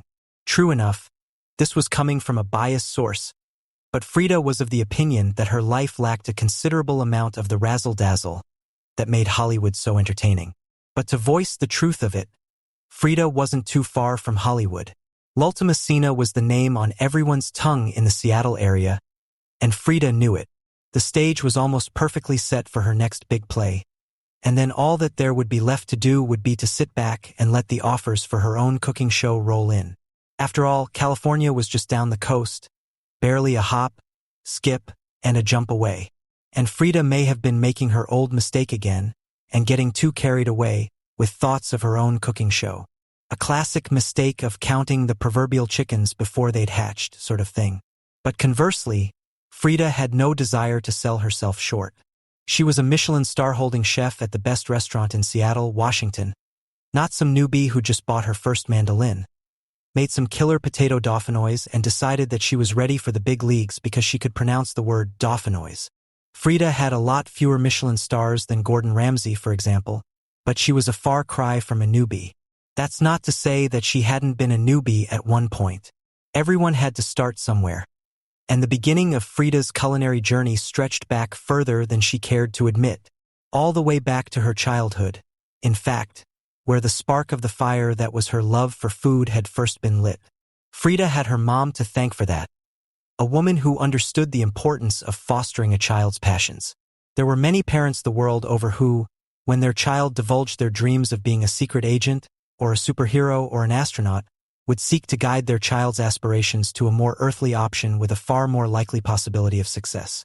It was only logical. But Frida's mom was not one of those parents, not by a long shot. She believed in supporting Frida's passions whatever they turned out to be, and Frida could never thank her mom enough for her outlook on life, despite being called a variety of unflattering names because of her desire to succumb to the peer pressure of parenthood. Now there was a woman, and Frida was eternally grateful to be her daughter with each day that passed. And she tried to embody her as much as humanly possible with each moment that passed. But, as with all things, there was a downside to being the newest, hottest, fiercest superstar chef in the Pacific Northwest, if this could even be considered to be in any way an apt description for Frida. One wouldn't imagine that being well, perhaps not rich yet, but Frida was content with assigning herself the label of wealthy, at least for now. An 8-figure salary was rich. Frida was still on 6. She'd have had to take a loan out for 8 figures, and even then, what bank would agree to that? With a straight face? But even with her 6-figure salary and a Michelin star and the glorious career that she'd always dreamed of, ever since she was a little girl, Frida would be lying if she said there weren't downsides. And some of them weren't even totally negative, they were just unexpected side effects. For one thing, dining was a completely new experience for her, and not completely in a good way. After 3 years in the profession, Frida had picked up all the tips and tricks that were used in well. The profession. All the tools of the trade. She knew that waiters and waitresses deliberately left out the fact that the 12% service charge was optional because to do so would literally be taking money out of their own pockets. She could tell the difference between a steak that was cooked to order and one that had been previously sent back to the kitchen, but then again, that was never too difficult to spot if you knew what you were doing. If she'd been in her own restaurant, perhaps Frida would have taken some action to ensure that such culinary malpractice didn't slip through the cracks again. But then again, they'd recognize the head chef at her restaurant, and they wouldn't dare try any of that stuff with her. Everyone who worked in Frida's kitchen loved their jobs far too much for that. People tended to be surprised when Frida divulged the information that she never dined at her own restaurant. She didn't know why it seemed pretty part of the course to her. Like chocolate tasters don't want chocolate for their birthday. Nobody likes bringing their work home with them. Sure, Frida cooked for herself at home every so often, but she didn't spring for the full 3-course meals that she used to, because she spent all day cooking. And as much as she loved being in the kitchen at work, whipping up her signature dishes, she didn't want to do it all day every day. Sometimes she just wanted to relax at home with a glass of wine, maybe a good book or a movie. Often than not, she would end up falling asleep before getting halfway through anything, but she enjoyed the downtime of it all. Putting her feet up always helped take the strain off of her legs and feet. The same logic applied to Frida's personal dining experiences. She spent virtually every minute of every day inside the same restaurant. She had adopted her old boss technique of standing right in the doorway between the kitchen and the dining area to spot walk-ins and try and gauge what orders would be coming through. Back when she'd first learned of the technique, she'd been as skeptical as a person could be. But now, even to this day, she was surprised at how well it worked. So after spending virtually every minute of every day inside the same restaurant, walking on the same floor, looking at the same wallpaper, Frida found she had little desire to spend her nights there. And she certainly didn't have any desire to spend her very rare days off there, either. And rare was not used loosely there. Frida had had 3 days off in the year since becoming head chef. 3. She didn't want to complain too much about it, but her job had definitely proved to be demanding and possibly more demanding than she had originally thought. It didn't bother her so much considering she didn't have much of a social life, but having time to herself more often was something she longed for. And this night was made it 4. It was the first day off that Frida had had in months, and she knew exactly how she wanted to spend it. Strangely, but to Frida's pleasant surprise, the entire day went according to plan. She slept in, woke up at 11 a.m. in the morning, a luxury that had been denied her for months on end. And then she'd spend hours soaking in her bathtub, a mug of chamomile tea perched next to her, and her current favorite read, a book called The Man in the Black Fedora by Tom Johnson. And that was how Frida wasted, or rather lavished, away her entire morning and early afternoon, for that matter. Off her feet, on her butt, not doing a goddamn thing. And the party hadn't even started, in her opinion. She had no intention of actually going out to party. That wasn't even a thought that crossed her mind. Family speaking, she hadn't been a party animal at any point in her life. It didn't bother her so much. She had her goals to keep in check, and to her, that was enough. The thought of suffering from a heavy night of drinking alcohol never seemed to apply to her. That night, she'd already made reservations to dine at the second-best restaurant in Seattle, a bistro out in Pioneer Square that was rumored to have the best lobster thermidor on the West Coast, which was an inflated reputation that Frida just had to have a crack at popping wide open. Of course, there was always the chance that their reputation was well-earned, but in any case, all parties involved knew who was the best and who played second fiddle. That was the important thing. Frida half expected to have to go through a hassle to even get a table, given that she was literally running the restaurant's competition. However, the head chef of Ritorno Casa was a lot more mature and a lot smarter than she gave him credit for. Instead of fighting with her at the door, as soon as he heard her name, the man himself came out of the kitchen to usher Frida to a table of her choice, and before Frida even knew what was happening, he had snapped his fingers, waiters and waitresses were surrounding them, and menus were coming out of places that Frida had no idea menus could even come out of. Frida turned her expectant gaze to the menus. She had to admit, the design layout was something to be admired. Someone had a flair for design and had gone all out. It just made Frida want to order something even more. "I'll have the crema di pomodoro soup to start," she said. In Frida's opinion, you couldn't go wrong with a good, old cream of tomato soup. A great choice of appetizer. "Excellent," the man himself said. Despite running an Italian restaurant, the head chef of Ritorno Casa, Michel Caron, was a Frenchman, and extremely so.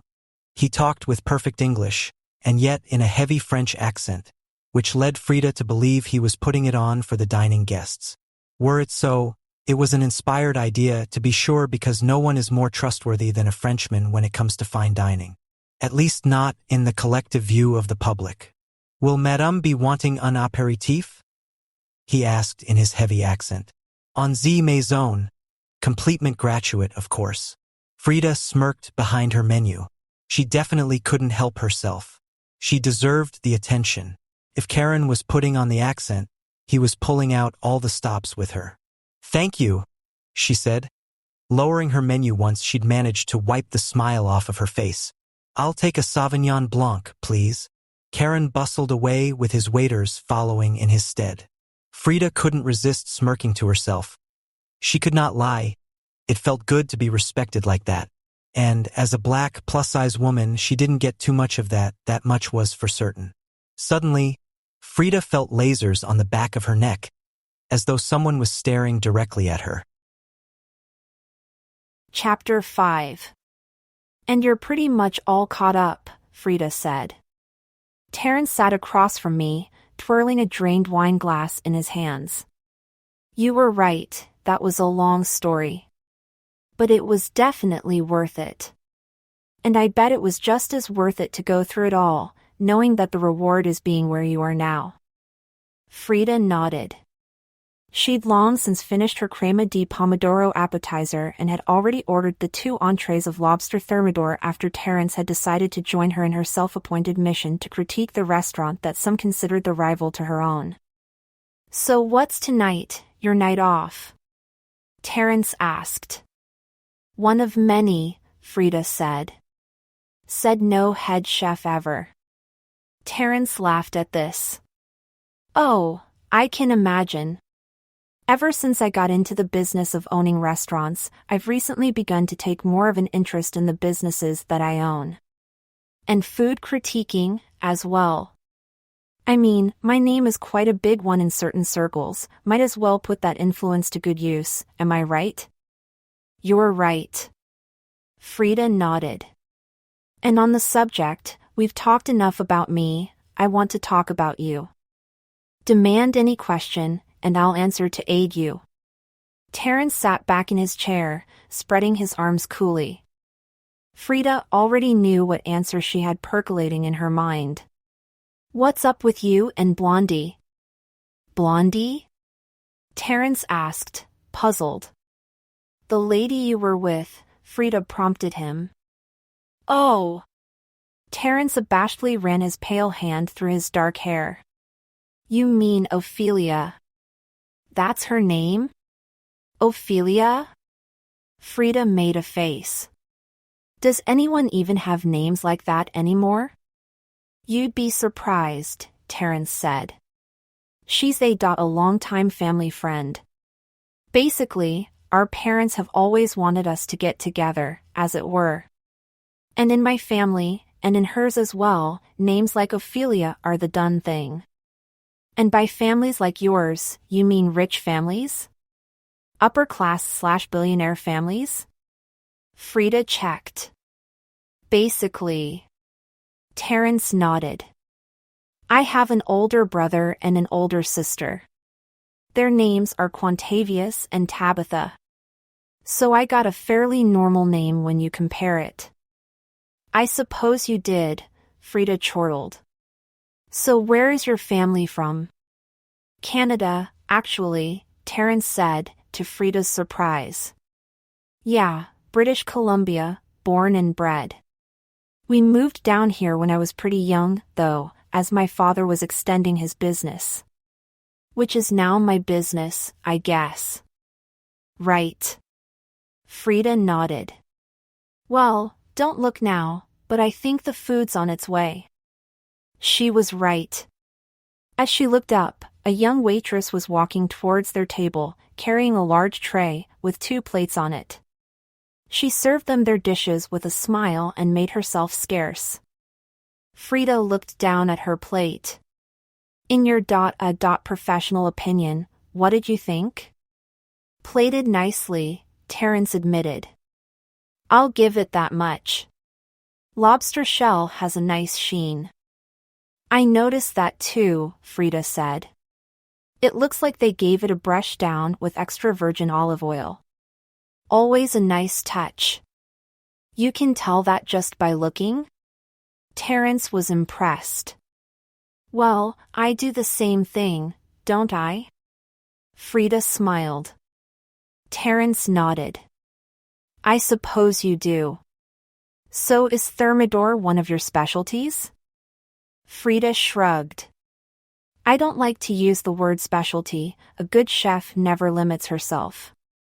But if I had to name one dish as my specialty, as you put it, I would say it's tave kosi. Tave kosi, Terence echoed. Isn't that a dish from Eastern Europe? Albania. Frida nodded. Good eye. Or good ear. Terence chortled. It's the one with the lamb, isn't it? Frida nodded. Lamb and rice filling, seasoned with garlic and oregano, baked in eggs and unflavored yogurt. I mean, that's the traditional way that you're supposed to make it, but in my version, I do it a bit differently. Bit of a rebel, are we?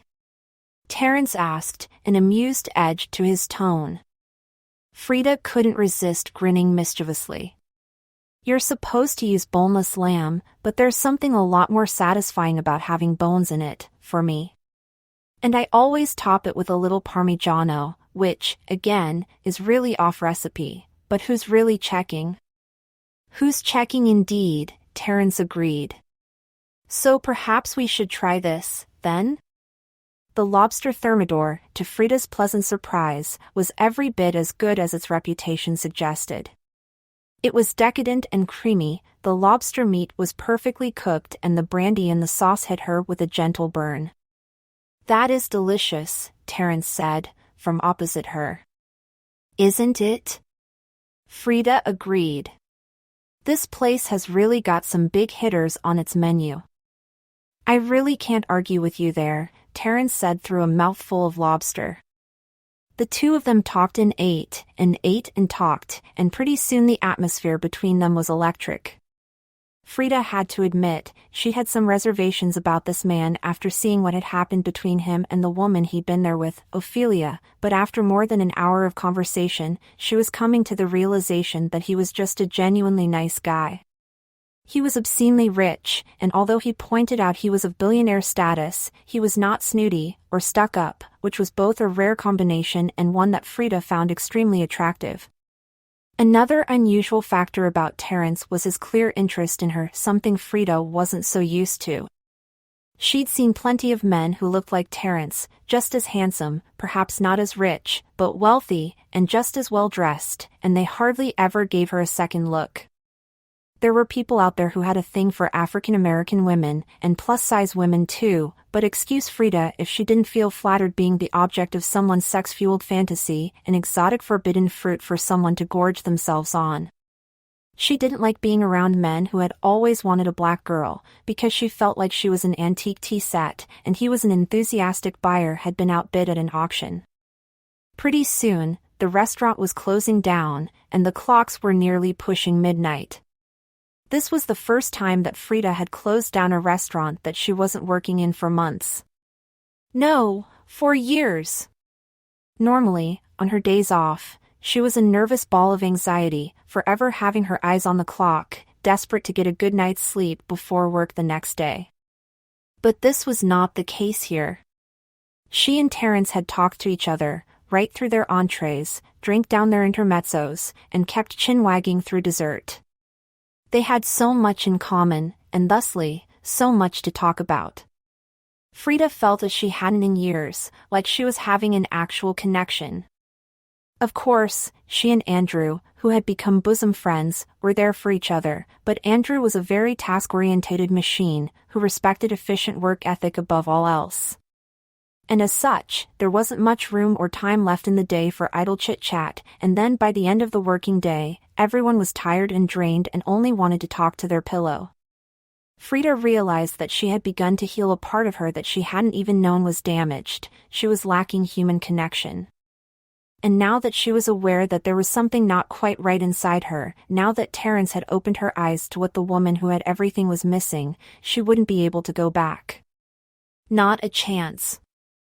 The restaurant may have been ready to close, but for Frida and Terence, the night was very much still young. They decided to go for a walk on the city coast, by Lake Washington. The moon peeked from out behind clouds, and the silver light danced on the calm waves of the lake, giving a somewhat ethereal feel to it. They talked as they walked, for what seemed like hours more. They walked and walked and walked, until their feet got sore, and then they sat down on a bench by the lake and talked some more. The night seemed as though it would never end.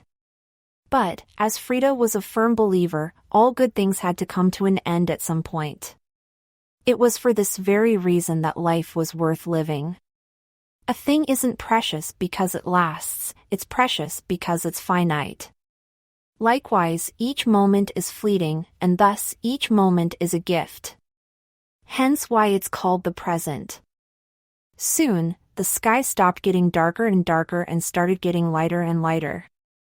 And then sunlight began to peek over the horizon, chasing the darkness and moonlight away from the water and replacing it with the golden glow of the morning sun.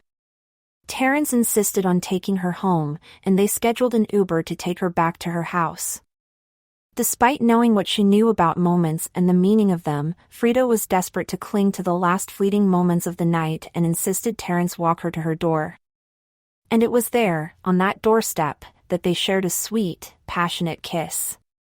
Frida made her way up to her apartment in a complete and utter daze. It was as if someone had taken the air right out of her lungs, and not in an uncomfortable way but in a way that left her feeling a little high, almost as if she had a head rush due to the lack of oxygen. It wasn't a bad feeling, and she knew she would remember it for days to come. Her dating life recently had been extremely low, and she only had herself to blame. It wasn't that she didn't want to date, but working the hours she did meant it was hard to keep a relationship down for too long. She didn't hold it against anyone. Truly, she couldn't think anyone in their right mind would still around for so long while she got home long after most business people were in bed. Frida could only describe the next few weeks using the words absolute and bliss. She awoke the morning after her magical night in the best mood that she'd been in for a long time, especially considering that she was not a morning person. She never had been, but for once she could picture herself smiling at people she walked past. And as she lay there, wrapped up in her duvet and sheets, it took her a moment to remember why she was in such a good mood. And then it came flooding back to her, and her smile widened. Terrence Harrison. Their night in the restaurant, they had a walkout by the water. And finally, that toe-curling kiss at the end. That really had been the cherry on the cake. Nothing could have possibly made it better. At that moment, as she lay in her bed, Frida knew that Terrence had left his mark on her. Whatever happened between them, however, it ended, and if there was something at all, she would always remember that night as pure and unadulterated. Perfect. Frida hadn't had so many perfect nights before. Of course, she had some close to perfect nights, but nothing could compare to the one that brought a smile to her face as soon as she woke up. She didn't want to be a mess of goo at the thought of Terrence, but something about him just made her heart sing with joy. Suddenly, something else forced its way to the forefront of her mind. What was the time? Wasn't she supposed to be at work? Frida rolled over and checked the time. It was 11:45. Shit! She thought viciously to herself.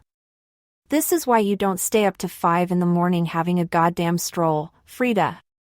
Suddenly, it almost felt as though the repercussions of her night were coming back to bite her in the ass. She was 45 minutes late already, and that didn't even account for the time it took for her to shower, dress, eat a rushed breakfast, and actually get to work. Even if she had her breakfast on the way to save time, that'd probably work out to about another 45 minutes, maybe an hour. If she came in an hour and 45 minutes late, what's the worst that would happen? Andrew, the sous chef, was almost certainly holding down the fort. He ran the kitchen for the most part anyway. Although, there was the slight chance that Andrew had called in sick, at which point the line cooks would be in charge of the kitchen. And that was a problem. It wasn't very likely, considering that Andrew was a super efficient machine who didn't get sick. He was probably immortal, in fact. As much as she wanted to lounge in bed and reminisce about the night before, to bask in her self-bestowed nostalgia, Frida knew that it was bad practice to sleep in because she'd been out late the night before, and if she started to push the boundaries, then her boss, the restaurant owner, would give her a phone call. And by give her a phone call, that meant scream at her down the end of a phone. So Frida pulled herself out of bed, got into the shower for about 25 minutes, dressed for work, grabbed a quick pan of chocolate for breakfast, and by the time she'd finished it, her Uber was already outside, waiting to cab her to work. When she finally got into the kitchen, she saw that she was right. Andrew had held down the fort, and service was going smoothly, to her pleasant surprise. "Morning, boss," Andrew said brightly, amused if nothing else. "Nice of you to join us." Frida rolled her eyes, but she did it good-humoredly. Those words were the exact words that she said whenever somebody was late. "Very funny, Andrew. How's it been going?" "Tickety-boo," Andrew confirmed. "You know me, boss, I've got this place on lock." "So what's the story? Hot date last night? Clubbing? I didn't have you pegged for much of a party animal." Frida laughed at this. "That's because I'm not. Anyway, I'd love to sit here and chat about my personal life, but I've got a stack of forms on my desk that isn't going to sign themselves. So, if you'll excuse me dash." "Actually, chef," one of the line cooks cut in. "Someone was here for you." Frida blinked. "What?" "Oh, yeah," Andrew exclaimed, snapping his fingers. "Someone came in here, about 10 a.m., looking for you. Gentleman about our age. 30, maybe 33. Dark hair, pale skin, sharp suit." It could not be a coincidence that Andrew was perfectly describing Terrence. "Did he say what he wanted?" she asked, trying to stifle her happy smile. "Nope." Andrew shrugged. "But you should ask him yourself, he's still here." He was pointing out of the doorway. Frida peeked and, out of nowhere, there was Terrence Harrison, as large as life. He wore a navy blue suit and caramel-colored Oxfords as he sat at Eli's usual table, under the big antlers. That was a food critic trick, always sit out of eyeshot. That explained why Frida hadn't noticed him on the way in. But she certainly noticed him now. And he noticed her too. He smiled as she met his gaze, and gave her a cheeky little wave. Frida left the kitchen and approached the counter, beckoning him to join her. Terrence was only too happy to oblige and approached her genially. Frida smiled as he reached the counter. "What are you doing here?" "Food critic business," he said shortly. "Well, that's my official reason. Unofficially, I'm here because I wanted to tell you that I really enjoyed yesterday. And that I just wanted to be near you today." Frida's heart swelled at this, and she felt a sudden rush of affection for him. "That's really sweet. But you didn't need to come all the way down here." "Gah," Terrence scoffed at this with no small amount of derision. "Besides, I wanted to see your reaction to my next question." "Which is?" Frida asked, arching her eyebrows. "Would you like to go out with me again tonight?" Terrence asked. "We can get some actual Tave Kosi." The offer was tempting, but Frida reminded herself of what she told herself in bed. Her job was important, the most important thing in her life. And she couldn't afford to risk squandering it, not for anything. She was in the public eye now. What she did mattered. "That sounds really nice," Frida admitted. "Really nice. But I'm getting off work at 11 tonight, and I'll be getting home at like quarter to midnight." "So take off early." Terrence shrugged. "You're the boss, right?" Frida smiled tolerantly. "Technically, yes, but that means I've got set an example, not just, take off early whenever I feel like it. And it has to be something extremely important." Terrence pretended to look offended. "I'm not important?" "Wow, I'm offended." Frida rolled her eyes. "Be serious." "Okay, I'll be serious. Terrence agreed. You would be setting an example. Look, you've given this place, what? 3 years? And 9 straight months without a day off? I think you've more than paid the difference in hours worked. I think you can afford to take 1 day off. Frida found herself wishing that she'd thought of this reasoning when she'd been lying in bed. It was extremely hard to argue with. Okay. She nodded. Okay, you're on. But we're spending the evening at my place, and I'm cooking the tave kosi. Terrence grinned. I can't wait. Frida grinned back. Then be a good boy and meet me back here at 5 this afternoon. Terrence nodded and bowed. My lady, your wish is my command. The next few hours rolled by like they weren't even there, but then 3 o'clock came, and for some reason, time started moving agonizingly slowly. By 4 o'clock, Frida felt like she'd been working a triple shift. She'd forgotten the pain of this, the agony of the speed at which time moved when you were waiting for something. 5 o'clock rolled around finally, and Frida kept her eye on the door, but Terrence didn't materialize. 1/4 passed, and still no sign. At this point, her imagination was going straight into overdrive, playing and replaying each possible explanatory scenario in glorious technicolor.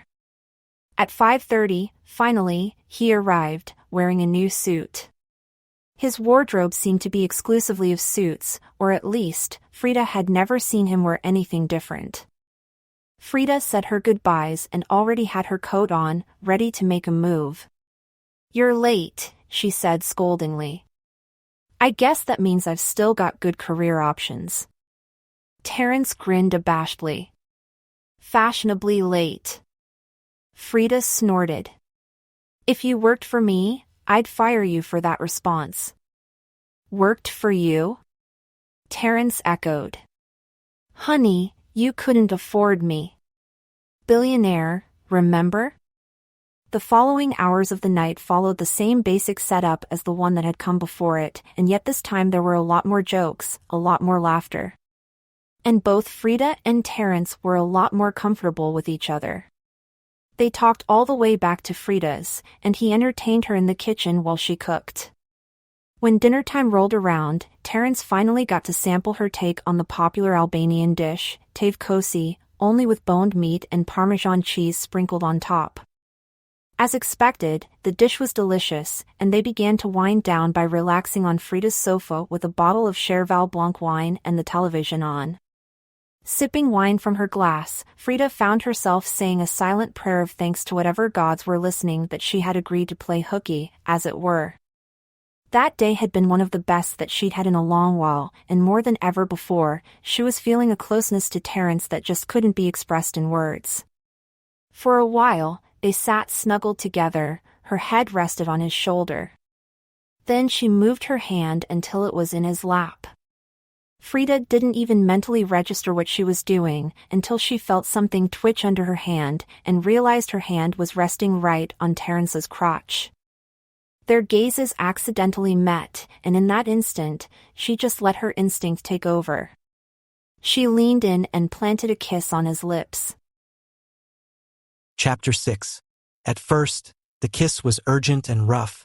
The nerves inside Frida seemed to take over her body as she pressed her body closer to Terrence. She had never been the type of woman who made the first move, but she was happy she did. Sparks went off inside of her, and she thought that if she opened her eyes, she would have seen sparks around them too.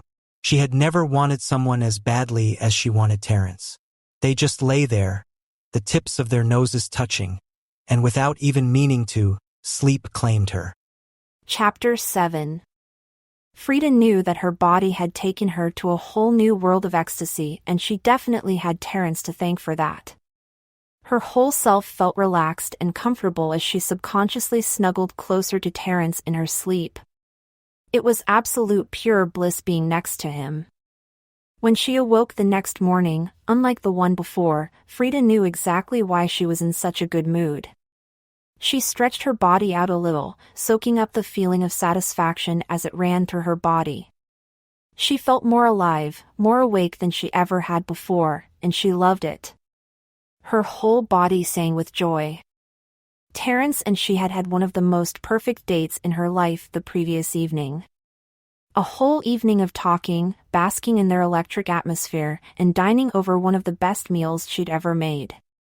There was something between them that made her feel like nothing else in the world. She felt as if she could do anything. He seemed to accept her for who she truly was, all of her, and he enjoyed it too. He didn't shy away from her or make her feel as if she needed to change who she was to be around him. He took all of her for exactly who she was. It meant something to her, and as they had spoken, the sparks between them felt stronger. She took it as it came, never expecting anything else, but now that Terrence had opened new doors for her, she thought she'd never accepted anything mediocre ever again. Frida checked the time on the clock by her bed and was pleased to see that at least she wasn't late for work this time, as it was scarcely 7 in the morning. She didn't technically need to be in until about 10, and even then, most of the running of the restaurant was down to Andrew as her second in command. She thought that having a few extra hours could work in her favor. She could spend more time with Terrence and not have to rush off anywhere. It brought her a sense of pleasure, thinking that she could be with him for a bit longer before they would have to go their separate ways for the day. Being around him burrowed out a new side of her that she really liked. Beside her, Frida felt Terrence stir from his slumber. She had noticed his breathing as she had laid there. It had been soft and low, while sometimes it sounded as if he was gargling water at the back of his throat, softly snoring in his sleep. The heat from his body was amazing against hers. She thought that she could get used to sharing a bed with him. She couldn't see his face, and so she wasn't 100% sure if he was awake or not until his voice broke the silence in her bedroom. "Hey, you," he said, somewhat playfully, prodding her. His touch set her on fire, warming her from the outside in. It was a new experience, something so completely different that she knew it had to mean something, and surely she couldn't be the only one who felt it. Could he feel the electricity between them? It couldn't possibly be one-sided, especially with the way he looked at her. His eyes zoned in on her as he took her in. He looked hot and sleepy, which to her was an image she would never forget. "Hey," she replied, her face cracking into a smile. It was hard not to smile when he looked at her. She felt as if he was looking at a prize he had won, and it was hard to imagine that she was that prize. He made her feel amazing as he continued to stare into her eyes. "How long have you been awake?" he asked as he brought his hands to his face so he could rub his eyes with the backs of his hands. "Not long," Frida said truthfully. "Luckily, I'm not late for work this time." "And you think you'd be tired after last night?" Terrence chortled. "I know, right?" Frida laughed. "I suppose not, at the end of the day. Want some breakfast?" "Sure, I wouldn't mind." Terrence accepted the offer gratefully. "What's cooking, chef?" "Normally I wake up at 9:15, and I only have time for a croissant on my way out of the door," Frida admitted. "But today, we're up early. So I've got time to make something proper. What do you say to eggs Benedict?" Terrence grinned. "I say hell yeah." It brought her joy seeing the look of excitement on his face, making the effort of getting out of bed that much easier. Her stomach growled slightly as she noted that she was starving, the activities from the night before clearly catching up to her. Frida swung her legs out of bed and stood up. She'd woken up in the middle of the night, taken a shower, and changed into a pair of shorts and an oversized t-shirt.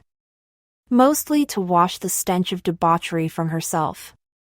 Frida felt as though she was being a little bit extreme with herself, although she couldn't deny that last night, she'd gone places that she'd never imagined that she would be going before.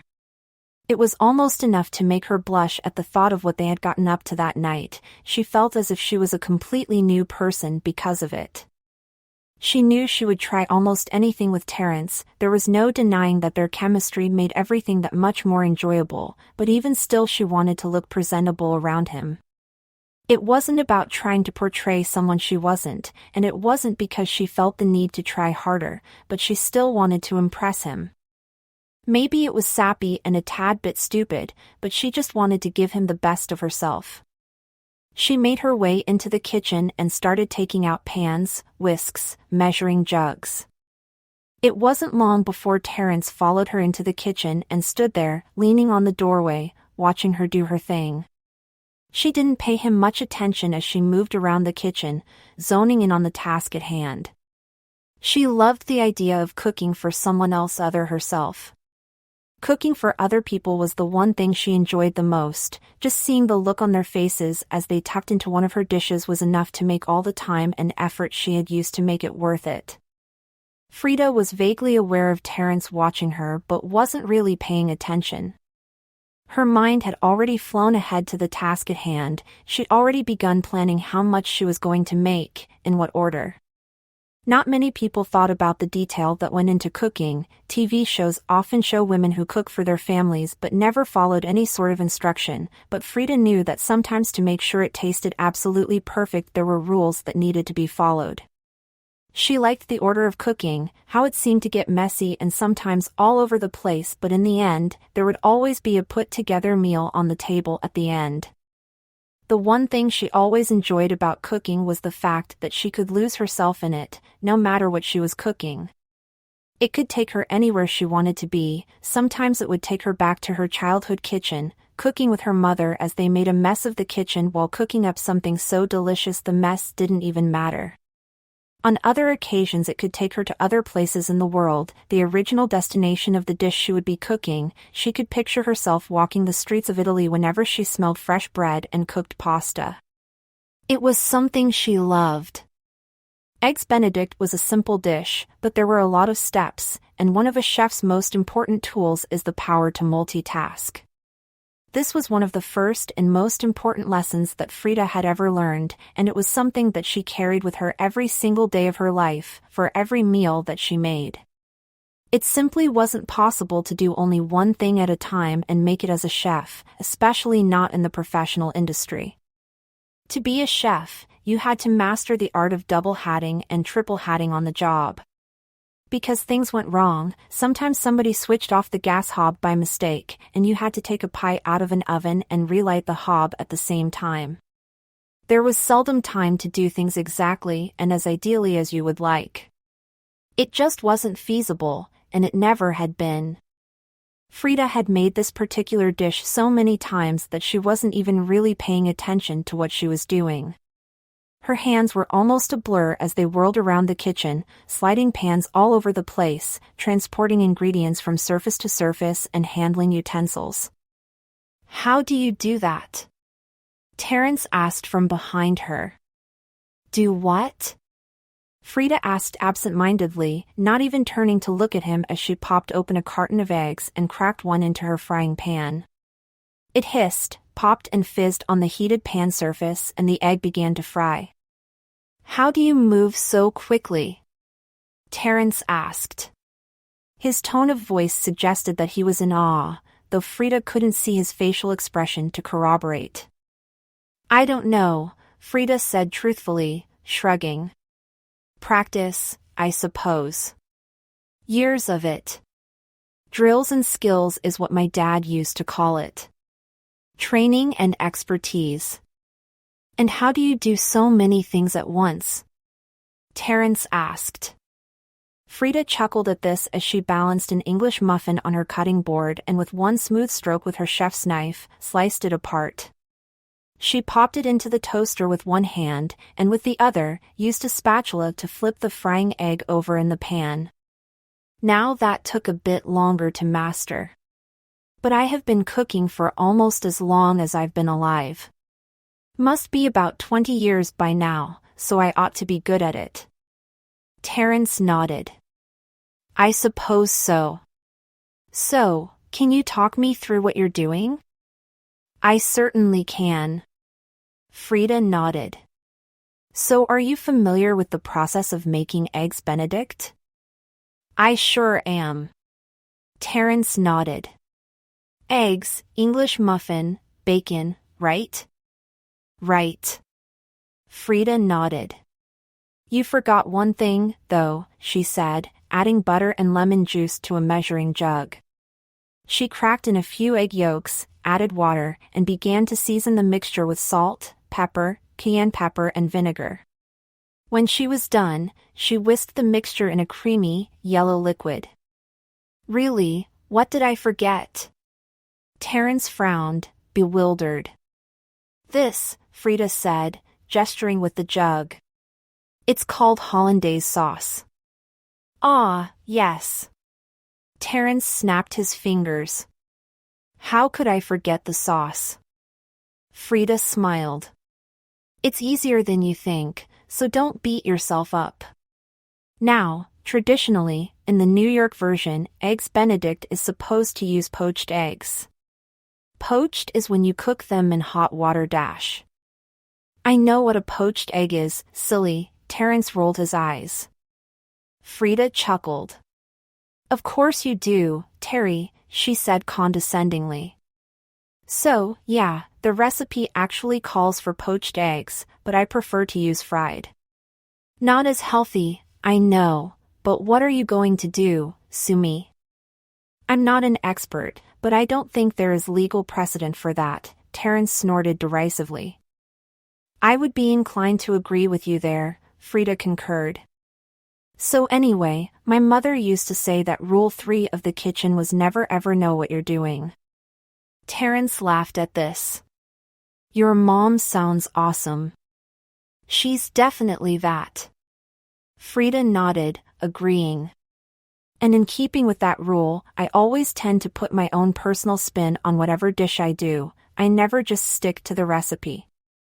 It's not the best practice, I know, but I've always had great feedback from it. Like, I use meat on the bone for tavi kosi and sprinkle cheese on top.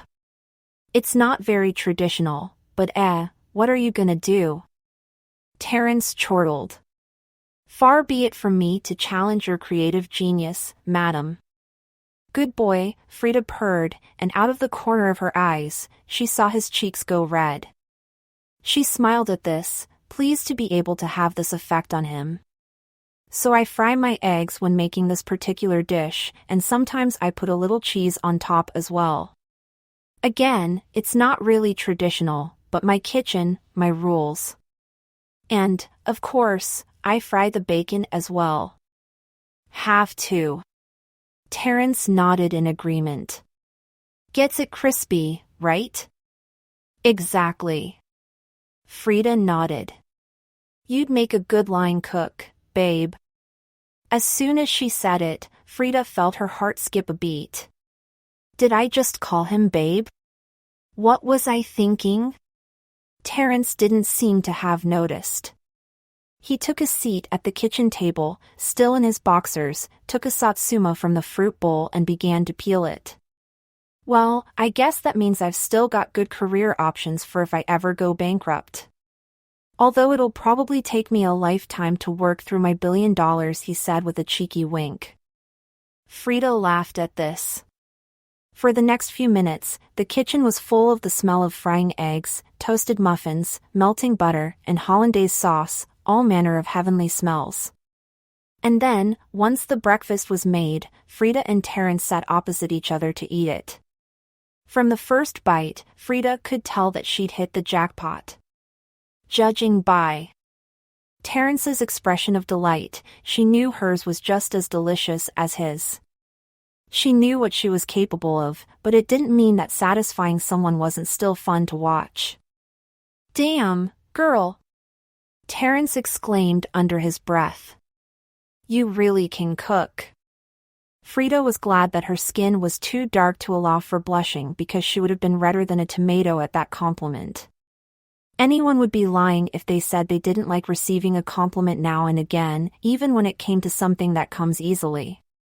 Well, thank you, dear, she said imperiously. I did crisp it up real nice, didn't I? Terrence nodded. And the perfect amount of sauce, too. I hate when people drench the eggs in sauce, and the bread goes all soggy. Frida nodded wisely. Sauce to bread ratio is crucial. Terrence laughed at this. Top 10 sentences you didn't think you'd say today. Frida snorted derisively. I know, right? Terrence had one thing straight, at least Frida really could cook. In fact, the eggs that she was eating must have been the best that she'd ever made them. Maybe it was because of how good a mood she'd been in that morning.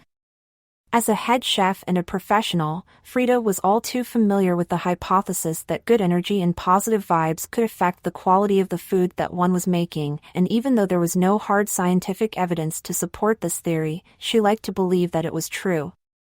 She wouldn't mind putting the theory to the test, especially now considering she was tasting some of her best cooking. And it wasn't just limited to cooking, either. It was all art forms that could take a positive or negative turn based upon the vibes that one was giving off, at least according to Frida's opinion. But Frida had long since learned that when in her kitchen, according to her was the only according to that actually mattered. Call it big-headedness, but Frida had long since learned the lesson that, as a head chef, her rules were law in her kitchen. It was the only way to run a tight ship, and a tight ship was key to a successful team. Frida also felt that it was up to her to respect the integrity of the job. Andrew Ferguson had been a sous chef longer than she had even been in the profession, and there was no way he would have stood by and watched her leapfrog him in the pecking order after O'Malley had resigned if he didn't think that she was worthy of the position. It was the moment where she'd been made head chef that she and Andrew truly became bosom friends, in fact, because he'd accepted it with grace, humility, and he'd truly been proud of her. She'd loved him for that. And she loved him like her own brother. The brother she never had. Something wrong? Terrence asked. You've hardly touched your eggs. Frida smiled serenely and took another bite. It's okay, I was just doing some thinking. Penny for them? Terrence asked. Doubt they're worth a penny. Frida shrugged. I was just thinking about stuff, you know? Oh, I definitely know stuff. Terrence nodded, agreeing enthusiastically. How great is stuff? I just love stuff. So what you know stuff, in particular, were we thinking about? There was a soft and subtle beep from somewhere in Frida's bedroom. She frowned and eyed her phone, which was on the kitchen table in front of her. She knew that she hadn't been expecting any messages anytime soon, so even as she looked at her phone she already knew it wasn't hers that had gone off. Must be mine, Terrence said by way of explanation. I think I left my jacket in your bedroom last night. It's fine, I'll check it later. What were you saying? Frida shook her head. Nothing. I wasn't saying anything. Frida suddenly shifted her weight. She sat back in her chair, raised her leg underneath the table, and propped her foot up in Terrence's lap. She noticed his expression of subtle surprise as he took another bite of his eggs. Can I help you? He asked playfully. You know exactly what I want, Frida said in a low tone. Now hurry up and give it to me.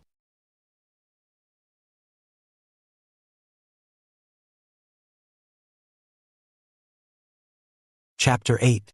Without even waiting for his permission, Frida slid her chair back across the cold kitchen tiles. They got close.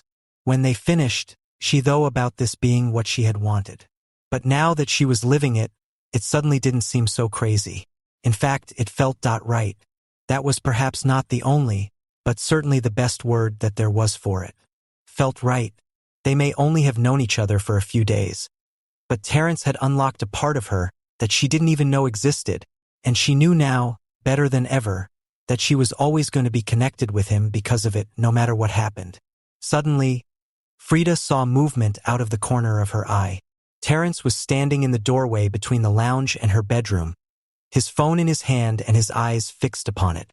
Frida's smile faded from her face as he realized that she didn't recognize the expression on his face. His eyes were wide, his pale face even paler than usual as it drained from color, even as she watched on. This wasn't the expression of surprise or shock. This was one of dread. There was no other word for it. Terrence! Frida exclaimed his name, but to no avail. Terrence didn't reply. He just stood there, stock still, staring at his phone screen as if he just got the news that a family member or longtime friend had died. Shock seized Frida's heart. What if one of his family members had died? He'd mentioned having 2 siblings, an older sister and an older brother. That would be terrible. Terrence, Frida said, much more softly this time. Are you okay? This time her words penetrated and found their way home. Terrence looked up at her, and they made eye contact. There were no tears in his eyes, which suggested to Frida that there hadn't been any death. But even if the ultimate tragedy hadn't occurred, Frida knew that whatever Terrence was looking at wasn't good news. She stood up, crossed the lounge quickly, and stood next to him. What's happened? Terrence didn't respond immediately. He tossed his phone onto the sofa, presumably so that Frida couldn't see the screen, and then went to sit down, holding his head in his hands. Frida was becoming quite alarmed at this point. What's the problem, Terrence? You need to talk to me. Finally, Terrence spoke, although he made a big deal of dragging his head out of his hands before he did it. Those texts, he said slowly, were from my promoter. Your promoter? Frida asked, puzzled. What do you mean, your promoter? Well, you know how I critique restaurants, Terrence said. My promoter finds the places and gets me in the door. He's just a dog's body. Really, but that's not the point. So what is the point? Frida asked. Because I'm confused. Terrence sighed with such sudden exasperation that Frida was shocked. You don't get it, Frida. My promoter, he just sent me the name of the next restaurant that I'm going to be reviewing. Frida glanced down and saw Terrence's phone lying face down on the rug. Of course, it was face down. That phone seemed to have tremendous dramatic timing. Even as Frida leaned down to reach for the phone, she felt sure that she knew what was waiting for her on the screen. The only words that Frida knew of that could possibly cause Terrence to break down in such a way. As her fingers touched the phone, she felt the heat of the screen warming her fingers gently. She turned it over, and her eyes were greeted with a text chat between Terrence and a man who she could only assume was his promoter. The date of the messages went back months and years, so they knew each other well, she could see. But Frida wasn't interested in the many messages that they'd shared with each other, because her eyes were drawn right into the last message sent by Terrence's promoter, Jarvis, scarcely a few minutes before. Terrence had asked him what was the name of the restaurant that he was supposed to be critiquing, and Jarvis had answered in no uncertain terms with a name that turned Frida's world upside down. L'Ultima Cena. Once Frida had had a chance to recover from the shock of seeing that Terrence was due to review her restaurant in scarcely a week, she began to realize that the situation was not as catastrophic as Terrence was making out. In fact, Frida began to smile at how much of a big deal he was making it out to be. She had no idea he was such a drama queen. Okay, what's the big deal? She asked, sitting down beside him and rubbing his back in smooth circles. So you're due to critique my place, that's not so bad. We're a pretty good restaurant, you know? That's nothing to do with it, Terrence exclaimed. Don't you see what an awkward position that this puts both of us in? No, frankly. Frida shook her head. What could go wrong? You review the restaurant, you give your honest opinion, and Robert's your mom's younger brother. No, it's not so simple, damn it, Terrence hissed. You don't understand. I don't think you understand how it goes with these things. I don't understand the world of food and critiquing? Frida drawled. You're sure about that, are you? Terrence's expression softened, and he seemed to remember who he was talking to. Frida Carter, chef extraordinaire, not just his squeeze. Sorry, he apologized humbly. But seriously, Frida, this is bad news. You still haven't explained why. Frida shrugged. Okay, then let me explain properly, Terrence said, placing his hands in his lap. Have you ever heard of any chefs marrying a food critic? Is this a proposal? Frida asked. I must say, I didn't see it coming, but dash. Frida, please, be serious, Terrence said huffily. Fine. Frida nodded. Then no, I haven't. What about any food critics being involved romantically with chefs? Terrence followed up. No, I haven't heard of that either. Frida admitted. No, you haven't, Terrence agreed. And I'll tell you why. It's because it's generally a bad combination. Now let me explain what will happen if I critique your restaurant. If I give you a good review, someone will find out that we're. He suddenly trailed off. Frida frowned, confused at his hesitation, and then all of a sudden, it hit her. Terrence, I understand that we haven't actually clarified what this is, but I don't think now is the time. Agreed. Terrence nodded firmly. So if they find out that we are involved, then that would be catastrophic. People would assume that I let you off the hook because we're involved with each other. If that happened, then your rival restaurants in the area would put in a complaint with the district attorney, and they could take legal action to have your restaurant shut down. What? Frida exclaimed. Seriously? Yes, seriously. Terrence nodded grimly. I told you that it was serious, didn't I? Okay. I'm hearing you now, Frida assured him. So what can we do? The only thing I can think of is to go the other route, Terrence said. What's the other route? Frida inquired. We tank the review on purpose, Terrence said shortly. It's the perfect plan. Even if somebody finds out that we're involved, my integrity won't be called into question because I gave you a bad review. People will assume that I'm honest.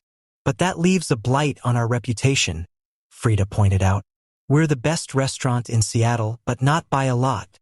If we take a hit like the one that a bad review could perpetrate, our rivals will be waiting to overtake us when the dust clears. Our reputation will be shot, and I don't know if we can get up from that. Are you serious? Terrence's jaw dropped. Deadly. Frida nodded grimly. It only takes one bad review to kill a restaurant. Dead. That's why we're generally so terrified of you guys. Then we are trapped, Terrence said darkly. Either I give you an honest review and you risk getting shut down and me getting my license taken, or we tank the review and the restaurant suffers. Either way, we get fucked in the ass from either direction. There must be a way out. What if there isn't? Frida asked quietly. If there's no way out, Terrence breathed. Then I don't know what we're going to do. Terrence's reveal kept Frida on edge all day and awake all night. She didn't think that she collectively got even 2 hours of sleep the entire time that she was lying down in bed. She kept throwing off the blankets, changing her clothes, rearranging the bedsheets. She was restless.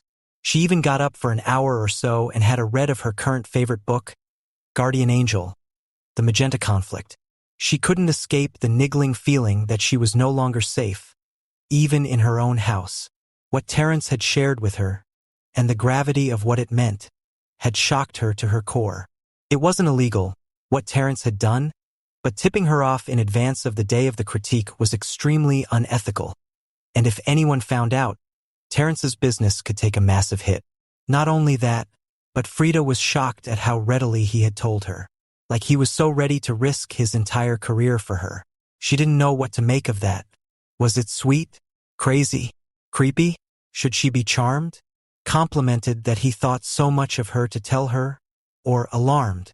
In any case, Frida was all too well aware of the trouble that they could get into if it got out what Terrence had done. Ordinarily, nobody would have any reason to even suspect that Frida would know about the critiquing, no reason to suspect that Terrence would have told her. Except for the fact that they had dined together in a restaurant mere days ago. Except for the fact that countless people had seen and recognized them during their nighttime walk. Except for the fact that all her work colleagues and countless diners had seen him visit her at her place of business and seen them leave together. Frida was even surprising herself that she could be so calculating, so discerning, but she decided to be thankful that she was, and not look too deeply into it. She was definitely going to need to be a bit cunning if she and Terrence were to have any hope of escaping this conundrum unscathed. And it was this vexing puzzle, more than anything else, that had kept her up all night. She had briefly considered calling in sick, taking the day off, letting Andrew take the reins, but she'd quickly kicked that idea into touch. The reason being that Frida didn't take many days off work, such as the definitive trait of a head chef, and her absence on the day of a food critique would only serve to draw attention to her, and the possible reasons for her absence, especially if she returned to work, healthy as a horse, the next day. So to make it believable, she'd have to take multiple days off, which wasn't possible in her job. Even if it was, Frida was willing to bet that some suspicious people would still try and figure out why she'd been off on the day a food critic was coming to visit. Not only that, but she couldn't alert Andrew to the fact that a critic was coming in, because that would put them back into the same boat. And she couldn't take the day off, knowing that a critic was coming in, and hang Andrew out to dry. He was her friend, and she refused to do that to him. The sky outside Frida's windows began to get lighter and lighter, and with it, time ticked away. With each passing moment, she became increasingly aware that her time was running out. Frida had to admit, she felt a certain resentment toward Terrence for deciding to tell her in the first place. At first, she thought that Terrence didn't want to have to give her a bad review, and felt insulted that he didn't have faith in her abilities as a chef. But once he'd explained, she got the picture and he was right. Even if she'd done well, not knowing that Terrence had been there to critique the restaurant, she'd still be under suspicion. Because nobody would believe that Terrence and Frida were involved in any way, shape, or form and that he hadn't tipped her off. Terrence's eventual solution to the matter, to his credit, would solve the problem, but Frida was unwilling to take the chance. She was unwilling to tank a review on purpose simply to remove all suspicion because the flip side to that coin was she would be left with a bad review, which was just the ticket that Ritorno Casa would be waiting for. As the top-ranked restaurant in Seattle, one bad review was all it could take to destroy her entire reputation. And once that happened, who was to say that she would ever get it back? No, Frida wasn't sure of a lot, but she was certain that she couldn't gamble the restaurant's reputation and future in such a way. Frida sighed exasperatedly and went back to her kitchen for another cup of chamomile tea. It felt like the walls of the entire situation were closing in on her, like she was trapped, and that there was no way out. Not for the first time, she wondered how Terrence was doing, and she briefly considered texting him.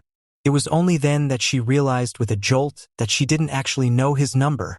With all their talking and other activities, neither of them had spent much time staring at their phone screens. And there hadn't been much time to exchange numbers.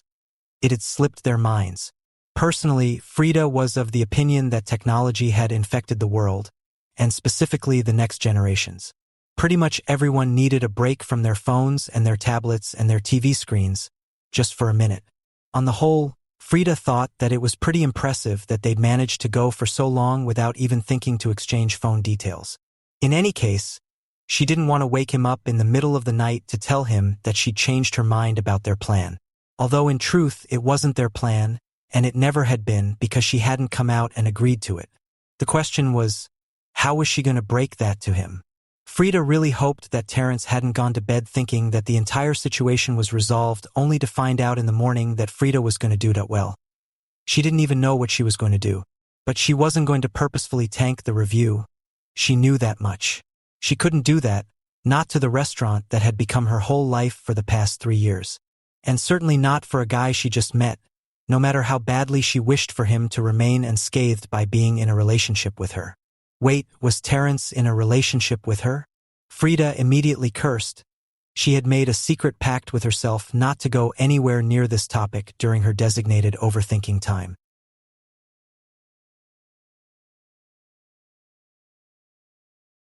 Chapter 9. Nothing good could come from Frida wondering what the connection between Terrence and she meant to him. Or what it meant to her for that matter. Then she wondered if he was wondering what it meant to her. Frida doubted that he was. To be perfectly honest, in her experience, men hardly ever took the time out of their day to sit back and wonder what women were thinking. It really wasn't in their nature. And if it was, then they hid it and ignored it extremely well. Frida began to feel her nerves creeping up on edge again. She was still rattled, but she had no idea what the lay of Terrence's thoughts were. A good night's sleep could do wonders for a man, and she had no idea what could be running through his head. Conversely, sleep could also F-word the S-word up, so to speak. And Frida had no way of knowing which one, if either, had occurred. All of a sudden, she began to wonder if she and Terrence not exchanging phone details was such a good idea. To be fair, if she had had his phone number, she probably would have just spammed his phone with text messages that he would have ignored because he felt as though she was smothering him, and she would have gotten more and more agitated and panicky because then he would be ignoring her as opposed to not in contact with her, and then what would she do? Wow, Frida thought to herself. That nervous breakdown really crept up on me, I must say. Definitely didn't see that one coming. Pretty soon, the sun was a few hours out of its highest point in the sky, and Frida was showered, breakfasted, and ready to make the commute to work. And no matter what she did, how many cups of coffee she had on the way in, she couldn't rid herself of the sinking feeling of dread that she felt in the pit of her stomach. Not that she had high hopes for doing that anyway. Pretty much the only thing that tended to calm Frida's nerves these days, smooth out the rough edges, was a bottle of Chardonnay, an hour in a bathtub, and a book. But reading, soaking, and drinking were on the list of things that one simply can't do whilst cooking in a professional kitchen. Not that Frida had personally tried them, but she was fairly sure, especially the drinking one. That was all kinds of dangerous. Drunk and holding sharp knives is not a sentence that anybody wants to say regarding themselves. Instead of walking like she normally did, Frida decided to take the bus to work, and she wasn't at all pleased with how much more she seemed to be sweating than normal. Sweating was such a disgusting bodily process, on the face of it. Wasn't there some less icky way for toxins to leave the body? Some way that wasn't so smelly and attention-drawing? Personally, Frida felt as though the human body was actually very poorly designed if she was honest. A lot of the functions that they embraced each and every day as necessities could be very easily cut out with a little work. Assuming she had omnipotent powers at her disposal, of course. Frida could tell that she was nervous when she started literally redesigning the human body inside her head. That was an especially bad sign. As soon as Frida arrived at work and walked into the restaurant's dining area, she felt herself looking around, expecting to see Terrence sitting in the food critic's most beloved spot, underneath the antlers. She didn't though. The dining area was littered with a few customers getting a last-minute late breakfast in. Frida frowned and scolded herself for the thought. Why would Terrence be in already? The point of being a food critic was to do one's job without attracting attention. And there were few things that attracted more attention than a 30-year-old man in a suit in a restaurant in the middle of the morning. Then again, Terrence would probably have the common sense to dress a little less conspicuously when on the job. He wasn't exactly a newbie, after all. Frida was just slipping into her old habit of overthinking the situation. But then again, that habit was harder to resist today than it had ever been, Frida felt. Today was not just any other day, after all, today was the day that Terrence Harrison critiqued her restaurant. Just the thought of it made Frida's heartbeat treble, at least it felt like it was. It felt like it was pounding against her ribcage, threatening to burst out of her chest like those things from Alien. Face huggies? That sounded right. Every time that Frida saw someone, or made eye contact with someone on her way in, she felt a rise in nervousness, as though someone would surely suss her just by looking. She felt as though she had the truth of what she knew stamped across her forehead, as though it poured out from behind her guarded eyes, scalded itself into her skin. Each time that somebody even looked at her, she thought to herself in a panic. They know! They know! But barely anyone glanced at her for more than a few moments on her way into the kitchen, and she got scarcely more than a few morning chefs on her way into her office.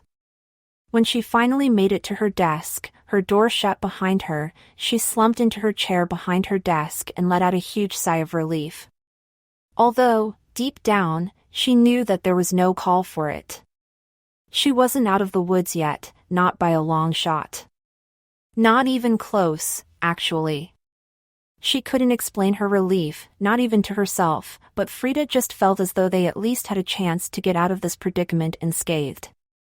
Not that she herself knew what was moving her thoughts in this regard. Frida had no idea what time Terrence was supposed to making his entrance, though that really was the point of a surprise critiquing, at the end of the day, wasn't it? Frida supposed that she would feel much better if she knew the lay of Terrence's thoughts as he'd woken up that morning. Before they'd parted ways last, he was firmly for tanking their review in order to incur minimal damage to his reputation. Frida didn't want to say it out loud, but she felt as though he was being selfish in that regard. Tanking the review meant that her restaurant's reputation would suffer, something he didn't seem to be so concerned about. This was the argument that Frida had been having with herself seemingly every spare second since Terrence had discovered he was to critique L'Ultima Cena. And it was a prime example of Frida's tendency to overthink and complicate situations that, in actuality, were quite straightforward. Because make no mistake, this predicament that she had found herself in was straightforward. It might have been problematic, and yet it wasn't complicated. At all. Frida glanced at the clock on her wall, which was ticking away noisily. It seemed to be ticking a lot louder than it normally did, if that was even possible in any way. I wonder what the time is. She wondered internally. The clock read 11:30, but Frida knew that it was about a quarter hour behind, something that she'd been meaning to rectify for the best part of a year, but she'd never gotten round to. Frida decided to fix it at that exact moment, anything to take her mind off of what was to come.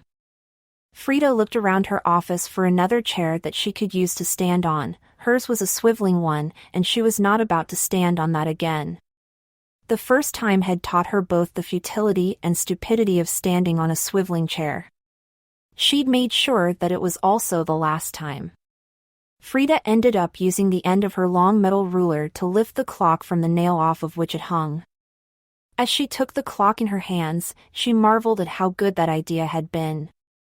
Better remember that one. But as she was turning it in her hands, she heard muffled footsteps, rapidly increasing in both volume and urgency.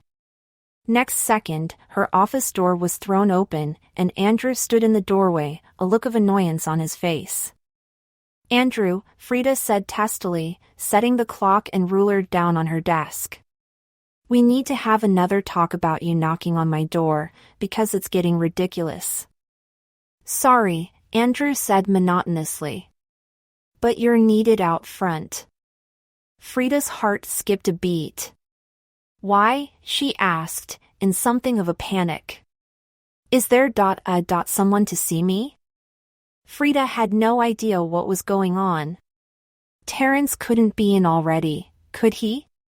And if he was, there was no way that he'd actually asked to see her, would he? According to Terrence, it was best that they weren't seen together for the entire day, because people saw things and tongues would wag. Perhaps he'd changed his mind about the whole thing?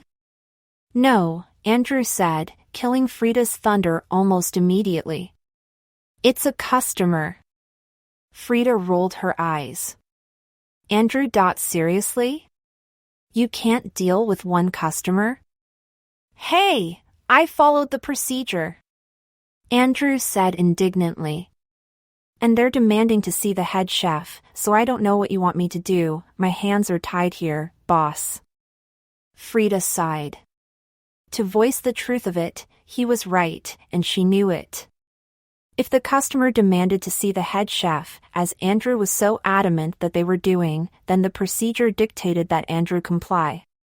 Just as she was now going to. But if there was one thing that Frida hated and had always hated in the business, it was dealing with customers. In the cuisine industry, customers came in a variety of flavors. There was the stupid customer, perhaps her least favorite, who didn't know what they were ordering and constantly made it Frida's problem.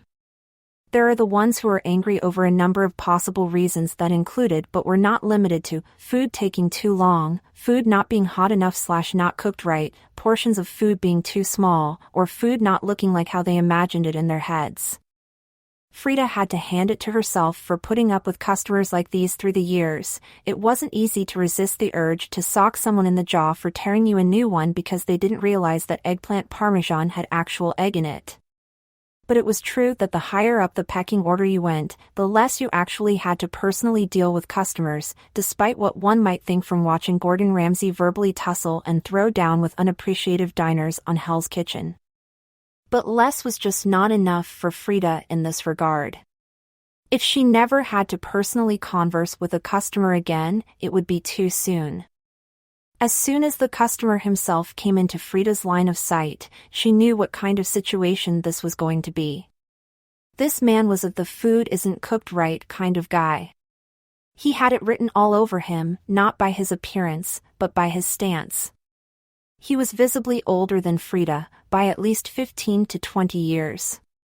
He had tufts of gray hair on his shiny, balding crown, and wore black anorak, jeans, and runners. His face was screwed up into a scowl, and his arms were crossed defiantly. In front of him, on the counter, was a plate of half-eaten eggs on an English muffin and drizzled in hollandaise sauce. The sight of the eggs Benedict suddenly snapped Frida right back to that morning, and her heart sank again. She hoped it wouldn't show through her face as she fought to force her expression into a polite smile. "Good morning, sir, how can I help you?" It was all Frida could do to stop herself rolling her eyes as soon as she said it. She sounded like she was working in a call center. "You can take this back," the man growled, already in a bad mood as he gestured disdainfully to the half-finished plate of breakfast. "And get me a new one." "Can I ask what's wrong with this one?" Frida asked, struggling to keep her tone even. "I ordered my eggs well done," the man said. "I'm very specific about that, I don't want no runny eggs. And I told your waiter this, and you're still sending me runny eggs. Now take them back and bring me well-done eggs." "We always do well, sir," Frida couldn't stop herself from making the quip. Beside her, Andrew snorted with derision at the joke, but the customer was not impressed, and he wasn't exactly hesitant to say as much. "I'm not impressed," he said, his ears near smoking. "I'm sure the people on Yelp would be interested to know how seriously you take customer satisfaction." "It was just a joke, sir," Frida said in a bored voice. The way she was handling this definitely went against the procedure, and pretty much every known rule of professionalism, but at this point, she couldn't say that she cared very much. Her mind was pretty preoccupied at the present. "We take customer satisfaction very seriously, which is why we're going to replace your meal for you at no charge." Frida could tell from the man's stance and demeanor that he wanted the fight, but in the end, he decided against it. Which was wise. He nodded gruffly. "Thank you," he murmured. "My pleasure, sir." Frida nodded. "Andrew! Refire that eggs, Benny, and fry those eggs this time. No runny yolks, yes?" "Heard, chef." Andrew nodded, his back to Frida as he'd already begun to relay the orders to the line cooks. Frida sighed a sigh of relief as she headed back to her office. That wasn't too difficult or stressful. And stress was one thing she was trying to avoid today. Soon she was going to have more stress than she could shake a stick at, and there really was no need to lump more stress on top of that. Like she always said, avoiding stress was the secret to long life, and maybe one day, if she was very lucky and enough customers stayed out of her way, she'd even manage to live for a while herself. As soon as she got back to her office, she rolled her eyes. The clock was still there, sitting on her desk. This was the reason why she couldn't get anything done. People kept interrupting her. It was as if nobody even wanted her to fix her clock. Frida decided to have a look at the piles and piles of paperwork on her desk and get to fixing the clock in a moment. Hours passed, and by noon, she still hadn't gotten to it. Even with the fateful tick-tocking of the clock forever in the back of her mind, like a splinter in her skull driving her mad, Frida kicked the can down the road of fixing the clock until finally, at about 1:30, the fateful hour fell down upon them. Standing at the head chef's favored position in the doorway, she spotted him as soon as he came in. Terrence Harrison. Frida was surprised that she even recognized him, he looked so different. He wore a collared polo shirt, khaki pants, and sensible Converse trainers. And was that gel in his hair? He looked like a dad, who was also really into golf. Like, more interested in golf than he was his own kids. Which, sadly, was a lot of dads. Frida supposed that this attire supported her theory about him not turning up wearing his usual suit that would have been far too recognizable, especially so early in the day. He would have looked like a lawyer, or a banker, and there weren't too many of those this part of town. All in all, Frida had to admit that she was impressed with Terrence's ability to stand out when he felt like it and blend in so well whenever he chose. She definitely would not have him pegged to be a food critic if she didn't know exactly who he was. But her surprise over seeing Terrence did nothing to quiet the doubtful voices in her head that kept her anxiety over not knowing what Terrence planned to do at an all-time high. Against what they had agreed, she attempted to catch his eye, but he was looking firmly away from her. Frida had a sneaking suspicion that Terrence knew exactly what she was trying to do and was making every effort to stop it, which she considered for the best, in the grand scheme of things. She may have not known what he was thinking, but she knew that she herself had made an executive decision. She was not going to sabotage the restaurant's reputation. Under any circumstance. She'd tried to make that clear to Terrence before, but whether he got the message was none of her concern. "Andrew," Frida said softly. "We've got a walk-in. Let's look alive, shall we?" Andrew shrugged. "Talk to the front of house staff, boss, you know the drill." Frida knew that she wasn't supposed to be interfering, or indeed eavesdropping in any way, shape, or form, but she couldn't help herself. And in fact, she was moved to wonder if she'd always known, deep down, that she wouldn't be able to help herself. She honestly couldn't say for sure. All she knew was that she couldn't resist sidling up the very corner of the counter where she was closest to Terrence's table and eavesdropping under the pretense of wiping the counter down. She couldn't hear much, mostly just Terrence talking to the waiter, whose name was Felix, about this and that. Frida was listening for something, anything, that she could use to gauge whether or not Terrence was going to be setting out to give them a good or a bad review.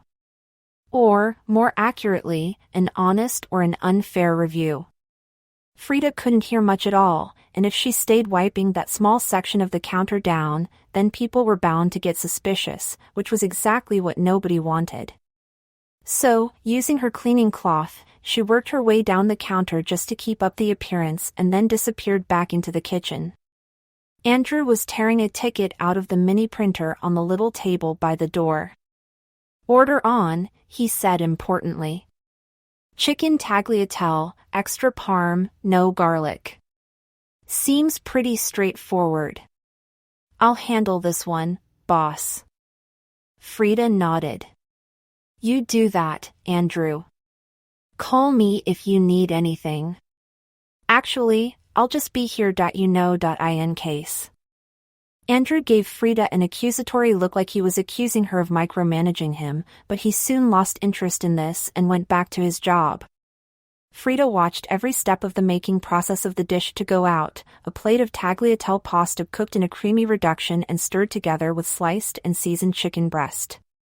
It was a simple dish, made with double cream that had been flavored with chicken stock, but it had beauty and elegance in its simplicity, and Frida was glad that Terrence had chosen it because it was easy to make and yet packed an impressive punch. She knew that she was indeed micromanaging Andrew, despite him being much more experienced in the professional kitchen than she was, but she couldn't help hanging around him like a tick on a bull as he personally prepared the meal. Just as she expected from him, Andrew cooked the meal to perfection. He started with a generous helping of double cream, heating it gently in a saucepan before he added a half ladle of bubbling chicken stock to flavor it. He continued simmering the sauce while the stock cooked off, releasing its aromatic scents into the air, and then added the tagliatelle, a type of pasta that was very similar to fettuccine in that it was long and flat, like a ribbon. The pasta had been pre-cooked al dente, so it took less than 5 minutes before it was soft, and more importantly, had soaked up all the flavors of the cream. Lastly, Andrew sliced the pre-cooked chicken breast and stirred it into the mix before seasoning with some salt and pepper. After he plated it up, he sprinkled Parmesan cheese on top. Chapter 10. Excellent, Frida murmured absent-mindedly. Well done. Andrew rolled his eyes. You feeling okay, boss? I've made that dish a million times. I could do it in my sleep. Why are you acting so weird? Weird, Frida echoed. I'm not acting weird. I just want us to do well. What happened to we always do well? Andrew asked, an edge of amusement in his tone. Where did that come from anyway? Frida shrugged, smiling too. I don't know, it just slipped out, to be honest. I shouldn't really have said it. Just now you're realizing this? Andrew drawled, arching his eyebrow. I think you're a bit late to the party, Carter. When am I not late to the party? Frida thought privately. Sometimes I can't even believe I made head chef of this place. She peeked out of the doorway and twisted her neck, which was the only possible way to see the table under the antlers from the doorway. There Terrence was, digging into the plate of tagliatelle that his waiter, Felix, had just placed down in front of him. He appeared to be ravenous as he attacked the chicken and pasta, but Frida soon realized that it was just really good, or at least Terrence thought so. She immediately chastised herself for the end of that thought. There was no, or at least, it was definitely good. Andrew was more than just capable as a chef, he was damn good, and he proved it every day. As the day dragged on, the weight on Frida's shoulders began to alleviate itself more and more, a fact that she was eternally grateful for. She began to feel a sense of hope, like there was an actual chance that they being she and Terrence, might actually make it home. As the skies turned dark, they moved closer and closer to the 1-yard line, and it seemed to be only a matter of time before they were home and dry. That evening, as Frida and her team packed up shop, she was experiencing the greatest feeling of elation that she even remembered feeling in all her days. Well, perhaps that was an exaggeration, but she couldn't believe her luck. All of that worrying, all of that overthinking, and it was all for nothing. That just had her luck written all over it. The last thing Frida did as she locked up her office was take one last peek inside to make sure everything was in order. Her eyes fell upon the clock on her desk that she'd neglected to fix again. She rolled her eyes. I'll get right on it tomorrow, she thought to herself, knowing good and goddamn well that it was a lie. But she could worry about that bridge when she eventually came to it. For now, Frida had another dilemma. Terrence, of course, had had to leave without a single word to Frida, and now she had no idea what they were supposed to do next, where they went from here. She felt cut off, discombobulated, disconnected. For the past week or so, Terrence had been for all intents and purposes, a big part of her life. Now he was just gone, and she had no idea where or when she could expect to see him again. Frida decided that, rather than dwelling on that, she could dwell on good news. And the good news was that nobody had seemingly suspected anything.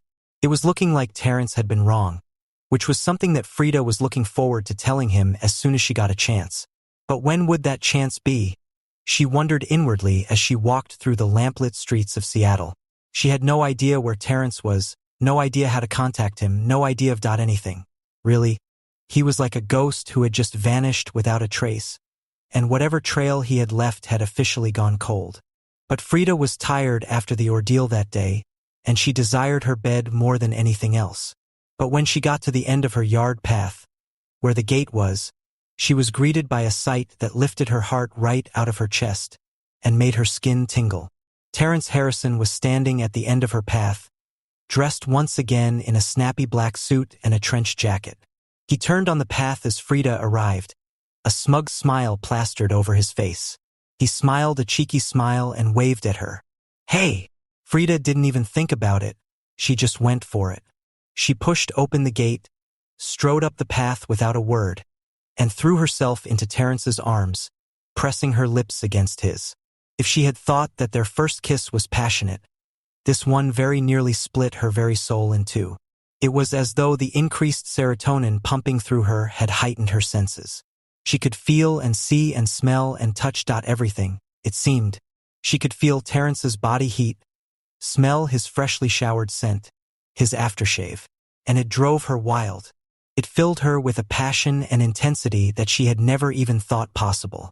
Her hands were snaking around his waist, his running through her hair as he cradled her head. Finally, they broke away, and Terence held Frida close against his chest. And there they stayed, entwined like that in the middle of Frida's yard path, gently swaying with the soft breeze, and completely at bliss before Terence spoke and broke the silence. "So, how were you?" Frida used her free hand to stroke his chin. "We can talk about all that later. I want you, and I want you right now." Terence couldn't resist smirking at this. "Whatever milady desires," he said imperiously. He reached down, wrapping his arms around her legs, using his biceps and forearm to clamp her thighs together. Frida realized what he was about to do a split second before he did it, and her heart skipped a beat. Is he about to pick me up? I'm way too heavy for... Frida's internal concerns were suddenly cut short, however, when Terence hefted her up in his arms as though she were made of plastic, with seemingly no effort at all. Frida was so surprised at this that her internal thought process froze in its tracks. He's stronger than he looks, she thought once she'd regained control of her brain. They made their way inside, Terence's arms supporting her weight right the way across the house from the front door to her bedroom. He lowered her down and gently placed her on the bed. Terence collapsed on the bed next to Frida, officially worn out, and they both sighed a sigh of relief. Chapter 11. It only took Frida a few minutes to gather the energy to get up and clean herself off. She couldn't explain how, but she and Terence's most recent fuck session hadn't tired her out. In fact, she felt as alert and awake as she ever had, despite it being just past 1 in the morning. Terence, however, was another matter. Who knew that Frida's sexual appetite was grand enough to tire him out? In any case, it didn't appear as though she'd tired him out, but worn him out. He looked battered and shattered, but not asleep. Instead, he propped himself up on his elbows and watched him bustle around her bedroom, getting ready for bed. "What did you want to talk to me about?" he asked suddenly. Frida frowned, mid-getting her pajamas on. "Pardon?" "When you saw me outside your house," Terence reminded her. "You said it could wait until after. Well, we did what we just did." Frida almost froze while changing her clothes. She'd forgotten all about what she wanted to talk to Terence about. What a strange sensation. It had been the only thing on her mind as she'd made her way home, but then, as soon as she'd seen him, a crazy feeling of extreme lust had just overtaken her brain. And suddenly that thing that had been so important wasn't so important anymore. How was that even possible? Frida wished that Terence hadn't remembered it just then. It wasn't exactly an indelicate subject, to say the least. She took a deep breath, her back still facing him before she turned to admit what had been preying on her mind and was now back to finish the job. It's nothing, really," she began, but Terence cut her off. "Well now, I know that's not true," he said, fighting to keep the condescending edge from his voice and failing. "Well," Frida hesitated. "You're right, of course, it's not nothing. It's is the restaurant, you know?" "What about the restaurant?" Terence asked, frowning. "It all worked out, in case you didn't notice." "Maybe." Frida shrugged. "But what if it didn't?" "I don't follow," Terence blinked, nonplussed. "Well, think about it," Frida urged him. "We had really opposing views on how to handle the situation, and I didn't really say it properly at the time, but I really didn't like your solution." "What do you mean my solution?" Terence asked, his jaw dropping. "As I recall, you said it was a good idea to tank the review." "What I said was it would solve the problem," Frida corrected him. "But what I didn't really say was that it had the potential to destroy the restaurant's reputation." "You did say that," Terence said in a bored voice. Frida shrugged. "Whether I said it or not, you knew. You knew what could happen to the restaurant with a bad review on our record. And you were willing to put it on the line to save yourself. You have billions of dollars to fix anything that happens to you, but this is my career. Terrence looked wounded at this. I'm only one man, your restaurant is a whole entire restaurant. There are tons of reasons why it would have made more logical sense to tank the review. So why did you go against those reasons? Frida inquired. Terrence all but scowled. It's because he froze suddenly. I didn't want to see anything happen to you. I changed my mind. But what if you didn't? Frida asked frantically. What in the future, you make the same choice again, only you go through with it this time. In the future? Terrence exclaimed. This is real life, not some TV show, okay? I made the right call and that's all there is to be said. Frida huffed at this. She could tell she wasn't going to get anywhere, and so she wordlessly climbed into bed and picked her book up off the night book stand. She paid Terrence seemingly no attention for a good hour until finally. I'm going to sleep, Terrence, Frida said shortly. I'll see you in the morning. And she was asleep before Terrence could even respond or retort. It was a typical morning in Seattle. The people of the suburban community of Clyde Hill were just beginning to rise from their collective slumber at around 6:30 in the morning. Most were woken by the tweeting birds, or the buzz of their neighbors' lawnmowers just being fired up, or the running of shower water from beneath their bedroom floors. It was always one of those things, suburban communities were nothing if not predictable. All that bustling change, that was for the big cities. In the suburbs, they embraced routine. If it ain't broke, don't fix it, as the old saying went. The people of Clyde Hill rose from their beds, the sun shining in through their windows, and welcomed a day baked in glorious sunlight that was full of promise and very much theirs for the taking. This was usually how Frida woke up. But not today. The events of the past day had set her teeth on edge and driven the tensity of her nerves right the way up. And as if that weren't enough, her pattern of not getting enough sleep seemed to be becoming just that, a pattern. And that was just not good. It was only 6:30 in the morning, and yet she'd been awake for hours now. And rather than getting up, or actually doing anything, she just lay there in bed, her hands resting on top of her belly, which rose and fell with her gentle breaths, her fingers interlaced as she gazed at the ceiling of her bedroom.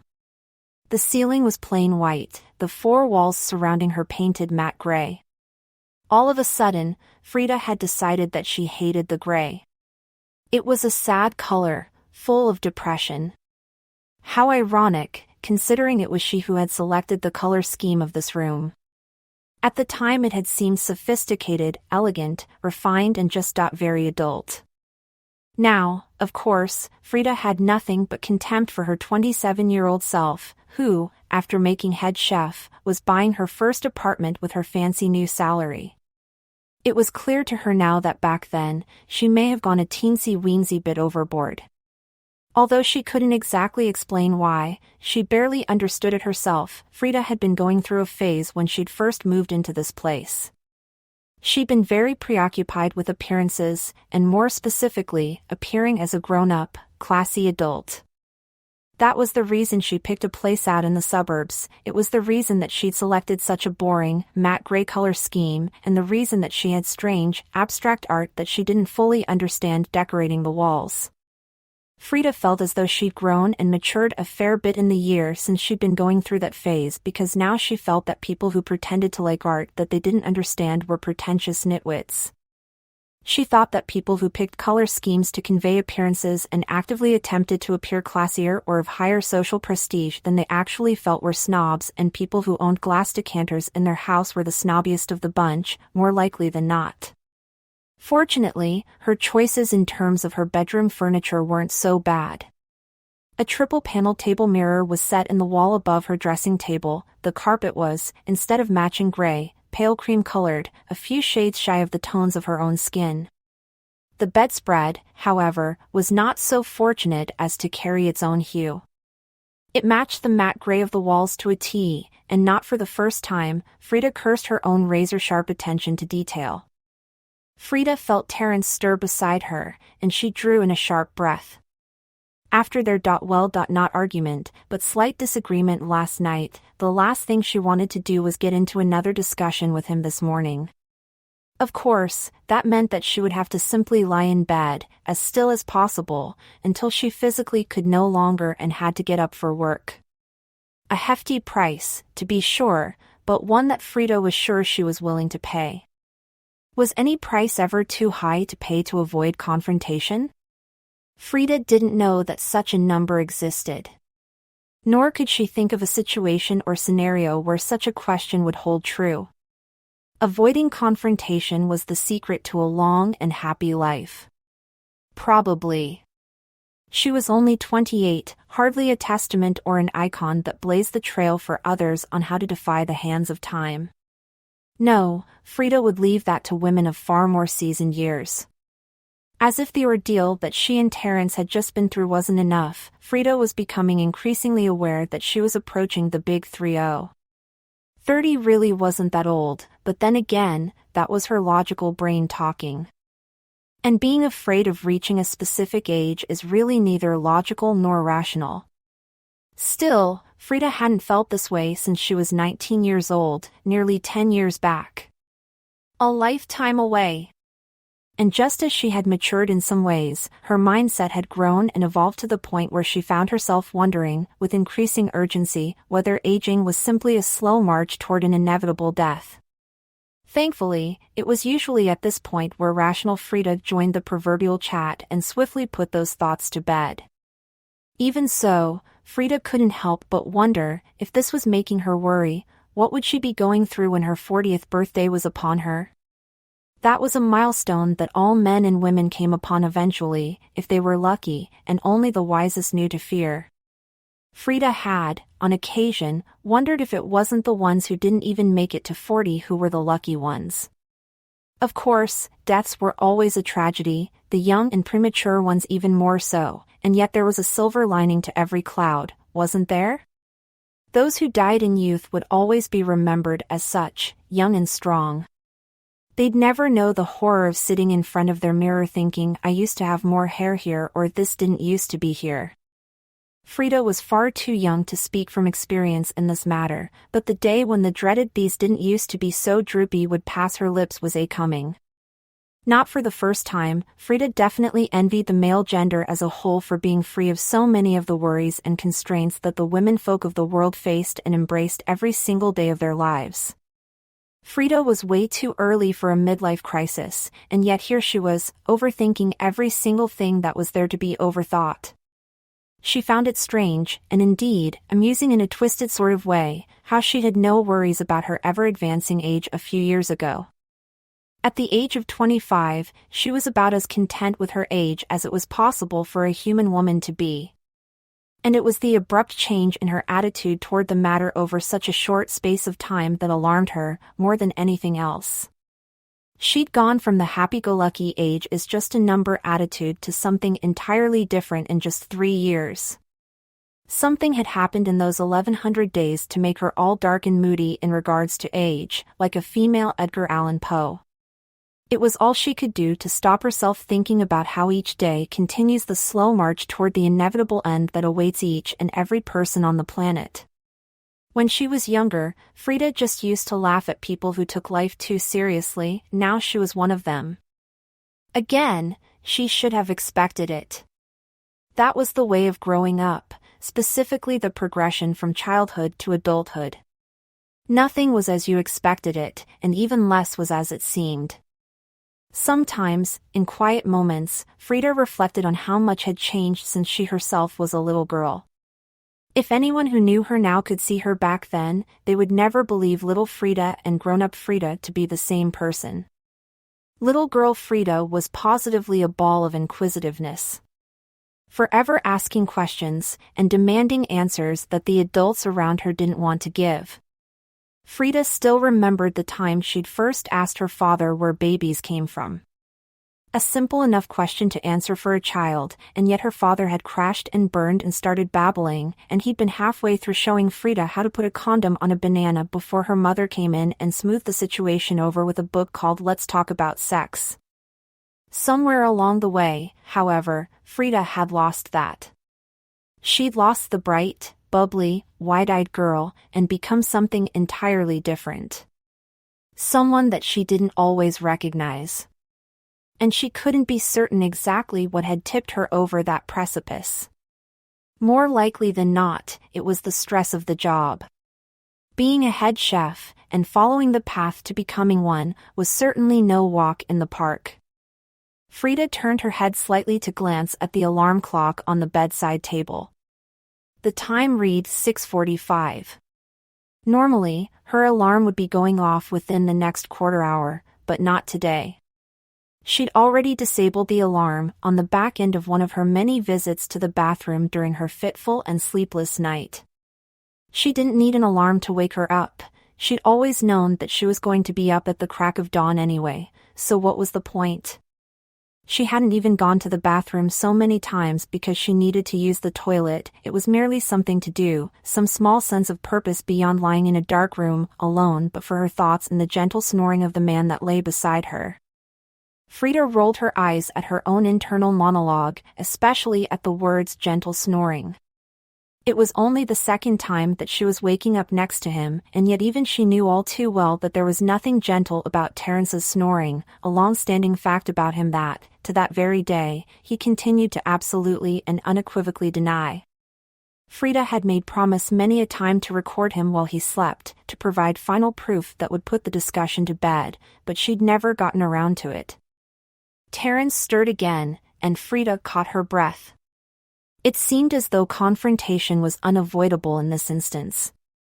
Of course, there was always the possibility that Terrence had no such desire to revisit their argument from the previous afternoon/evening any more than she did. A lack of desire to argue contradicted pretty much everything that Frida knew about Terrence and the male gender as a whole, to voice the truth of it, but a woman can dream, couldn't she? What have we if not our dreams? Another saying. Sayings were pretty much how Frida kept it all together in her head. Especially ones that supported the sanity and feelings of hopelessness against the establishment or the man for lack of a better name. Because at the end of the day, nobody wants to feel crazy, and there's nothing more comforting than the realization that you're just as sane as the rest of the world. Or conversely, that the rest of the world is just as crazy as you. It could work either way, in Frida's experience. And so there Frida lay, in bed for the best part of 2 hours, her mind racing into overdrive. And in all her restless thinking, she began tossing and turning so restlessly that she ended up waking up Terrence too. The good news of that situation was that instead of rehashing their argument from the previous night, he'd sensed her anxiety, probably guessed what it was about and volunteered to make her breakfast this time. Terrence was no gourmet cook, but he made excellent scrambled eggs. Frida wasn't surprised to learn that the nervousness that she had felt all day didn't disappear even after seeing Terrence's review in the newspaper the next day. It was as she expected, a glowing review from a well-known food critic that, if Frida didn't know him, would have been an excellent thing for the restaurant. Unfortunately, however, the man in question was having breakfast at her kitchen table. Frida shook her head and scolded herself for even putting the word unfortunately in the same sentence as Terrence's name. Their meeting wasn't unfortunate, not in any way, shape, or form. But in many ways, it was the best thing that had happened to her for a long time, even comparable with becoming head chef at l'Ultimasina. And they hadn't even known each other for much time at all, a handful of days, if that. Instead of dwelling on the one argument that they'd actually had since they'd met, Frida decided to dwell on the high moments of their relationship. Why not call it a relationship? And, if the truth were to be told, there were quite a few high moments, it could not be denied. Not by Frida, not by Terrence, not by anybody.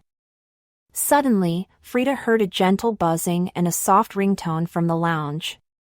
She smiled as she realized that it was her phone ringing from the coffee table. She had deliberately left it in the lounge the previous night so that if it went off the noise wouldn't wake Terrence. This was, of course, after he'd brushed aside all of her concerns about where his priorities lay. Perhaps she'd been unfair to hound him with questions like that. He had been under a lot of pressure too. But then again, he was willing to tank the review to save his own skin, and Frida didn't know that she could knowingly sacrifice his reputation for the restaurant? Would she do that? Or could she do that was most certainly a better answer. Frida quietly slipped out of bed, taking great care to barely rustle the bedspread or creak the mattress, and plodded barefoot out of the bedroom into the lounge. There she found her phone sitting on the coffee table, exactly where she'd left it. Frida was fairly certain that she had a touch of the obsessive-compulsive because whenever she left something valuable somewhere, she always had to leave some kind of distinguishing mark so that she could always tell if it had been used or moved. Like for example, she'd put her phone down, but deliberately face down and at a jaunty angle. If she came back and it was face up, someone had touched it. If it was no longer pointing 6 degrees south, someone had touched it. Just what she planned to do with this information had never been made official, not even to her, but knowing was a start, wasn't it? Frida picked up the phone and answered it. A gruff male voice on the other side went, "Morning, boss." Frida hardly recognized Andrew Ferguson's tone of voice. Even after years of knowing him, she'd never heard him so grave. One thing was clear to her, though, she definitely didn't like it. It was blood-curdling, bone-chilling, and sent a cold and uncomfortable shiver running down her spine. Call her dramatic and a drama queen until the cows came home, but Frida knew her friend. And while Andrew had a tendency to be nonchalant, he was never grave. Gravity, meaning solemn seriousness or importance, not the natural cosmic phenomenon, is an emotion, which is the opposite of nonchalance. And when Andrew Ferguson was emotional, that gave Frida cause to be worried. Because what boded ill for Andrew boded ill for everyone in her opinion. "Morning, Andy," Frida said, using her preferred pet name for her sous chef. "What's wrong? You sound down?" "Boss, you'd better get over here," Andrew said seriously. "Actually, don't. I don't want you to see this." "See what?" Frida asked, her heart beating rapidly. "What's going on there?" "Last night," Andrew said, "there was a critic at our restaurant. And there are some witnesses who claim that you, boss, knew about him." "What?" Frida's heart positively skipped a beat. "That's horse shit." "It doesn't matter," Andrew said. "They have all the evidence they need." "All the evidence for what?" Frida asked frantically. "You're not being fired, are you?" Andrew snorted at this. "Fired? I wish I was fired. What's happening is much, much worse. No, they're disbanding the company and shutting down the restaurant. It's over, Frida. It's over." The air in Frida's lungs vanished. Chapter 12. It seemed almost as if it were all a dream. Surely it couldn't really be happening. How could the restaurant be closed? It had to be a joke, a cruel joke, but a joke nonetheless. However, Frida knew it wasn't a joke. It wasn't some nasty prank Andrew was playing on her. She could hear the seriousness in his voice. Everything she had worked for was over. She wanted to react, wanted to do something, but she couldn't. Her entire body stood stuck to the spot. Frida wasn't even aware that she'd dropped the phone until she realized that her fingers were no longer clutching anything. She wasn't even aware of how long she'd been standing there. A day? Several? No time at all? She was suddenly lightheaded, and just like that, poof, it was as though nothing else in the world even mattered anymore. The one time in her life where she had actually achieved her greatest dream slipped from her fingers, and as if the shock wasn't enough, she could almost picture the stories that would be going around about her now in the food industry. It could prove to be extremely difficult for her to ever get a job again. The food industry was cutthroat, and if you couldn't make it, well then that would be the end of the line. She couldn't bear to think of it. She tried to push the thought out of her mind as she stood there clutching onto her dreams that seemed to be going out of reach. Terrence had been pretending to sleep for what seemed like forever but was actually the past half hour. He disliked confrontation as much as the next man, and he felt as though he'd pushed his boundaries with Frida the night before. So when he'd woken up and heard her gentle breathing beside him, his instinct was to lie still and pretend he hadn't even woken up. He knew that she was awake, but he wasn't ready to face her yet. He would wait for her to talk to him. It was the easiest way to work around the situation. Eventually, of course, when her phone rang and Frida disappeared from the bedroom, he was glad to have the opportunity to stretch out his joints. But his cramped limbs soon proved to be the very least of his worries when he heard Frida's shocked exclamations from the lounge. Terrence was up like a flash. Somehow, he knew what was happening, what she was hearing, and he knew that he knew. Terrence couldn't even explain it to himself, but it was almost as though he'd been waiting for it on tenterhooks. He knew how the critiquing business went, and he was 90% sure that giving the restaurant an honest and good opinion was a bad idea. People found out stuff they weren't supposed to find out. That was the nature of the public world. Nothing was private. It wasn't as if he had tried to hide his relations with Frida, obviously. He hadn't thought that he would have to criticize her restaurant so anyone could have seen them together leading up to him having to critique it. He knew he should have been more careful from the beginning.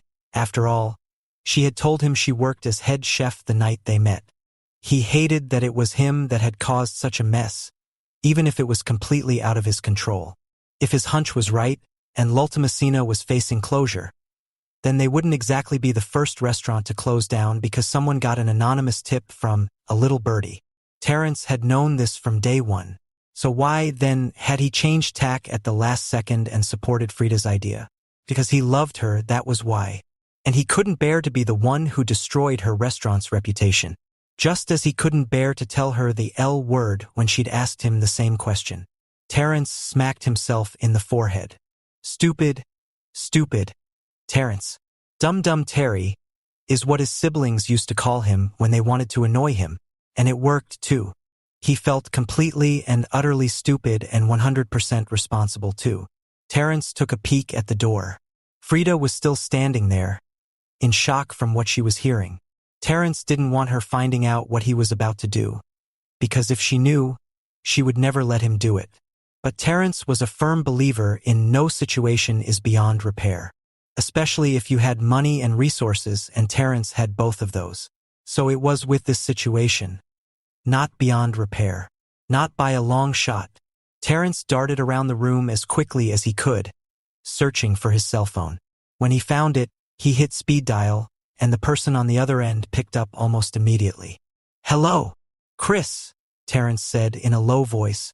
"It's T-Man, what's up? Why are you whispering?" "Long story." Terrence brushed this off.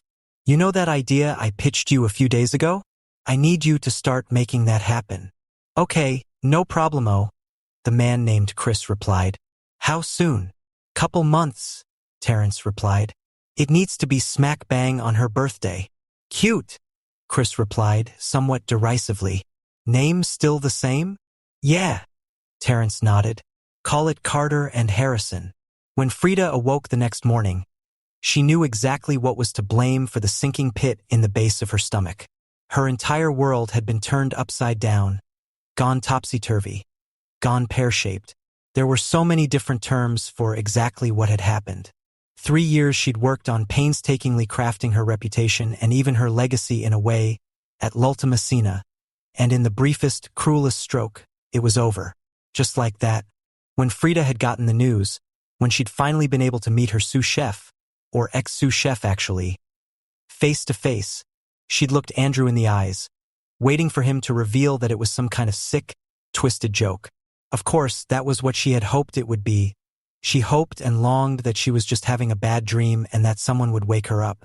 She wished it was just a joke between her co-workers. But she knew it wasn't. Not with the gaping hole in her chest that seemed to grow bigger and bigger as time went on. It didn't seem fair that she had lost it all. She had done everything right. She had worked hard and had worked from the very bottom up. How could it be possible that, in an instant, it was all gone? It didn't feel right.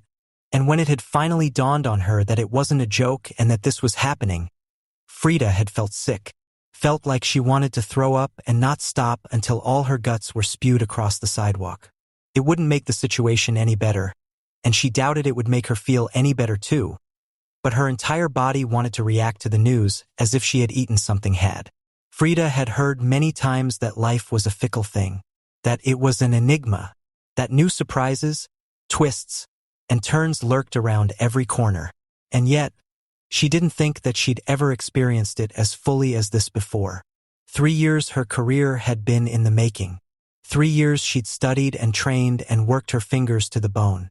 She'd worked harder than any chef in O'Malley's kitchen, and that was why he had recognized her effort and made her his successor when he'd finally resigned, as opposed to the many other capable chefs in L'Ultimacena's kitchen. And make no mistake, they were all capable. Andrew, who'd been cooking longer than any of them, the chef de parties, the line cooks, the commis chefs, the assistant chefs, they were all worth their weight in gold. And it was a combined effort that had propelled L'Ultimacena to #1 bistro in Seattle. It hadn't been Frida by herself. Of course, she'd played her part, but that was the point. They'd all played their part. Running a kitchen was like stitching a big, old quilt. Frida had heard that there were some communities, down in the deep south in places like Texas, Alabama, Virginia, and Georgia who still kept up the tradition of stitching or knitting or even crocheting huge quilts. Back in the days, it had been a way for the womenfolk of the villages and towns to keep busy. They'd all get together and stitch a huge, incredible quilt. But over time, as the barriers between genders were broken down, men began to join the fold also, helping to bring the tradition along. And really, it was never about the quilts. Well, not the way that Frida saw it. She herself had never taken part in any kind of quilting competitions. Quilting bees is what they were called. Seattle was far too modern a city with far too modern women to stand for that kind of folly. But from her perspective, it had never been about the quilts. It had been about putting a bit of oneself into anything that one cared about. Whether that be knitting or crocheting or sewing or drawing or painting or writing. Anything. And running a kitchen was very much the same, and Frida could personally attest to that, as a head chef with just over a year of managerial experience under her belt. No one part of the team was any more important than any other part. She, a head chef, was no more important than the kitchen porters, who cleaned and swept and mopped and made sure all the equipment was spick and span. The chef de parties were no more important than the waiters and waitresses who took the orders and handled the most outrageous customers on a day-to-day basis.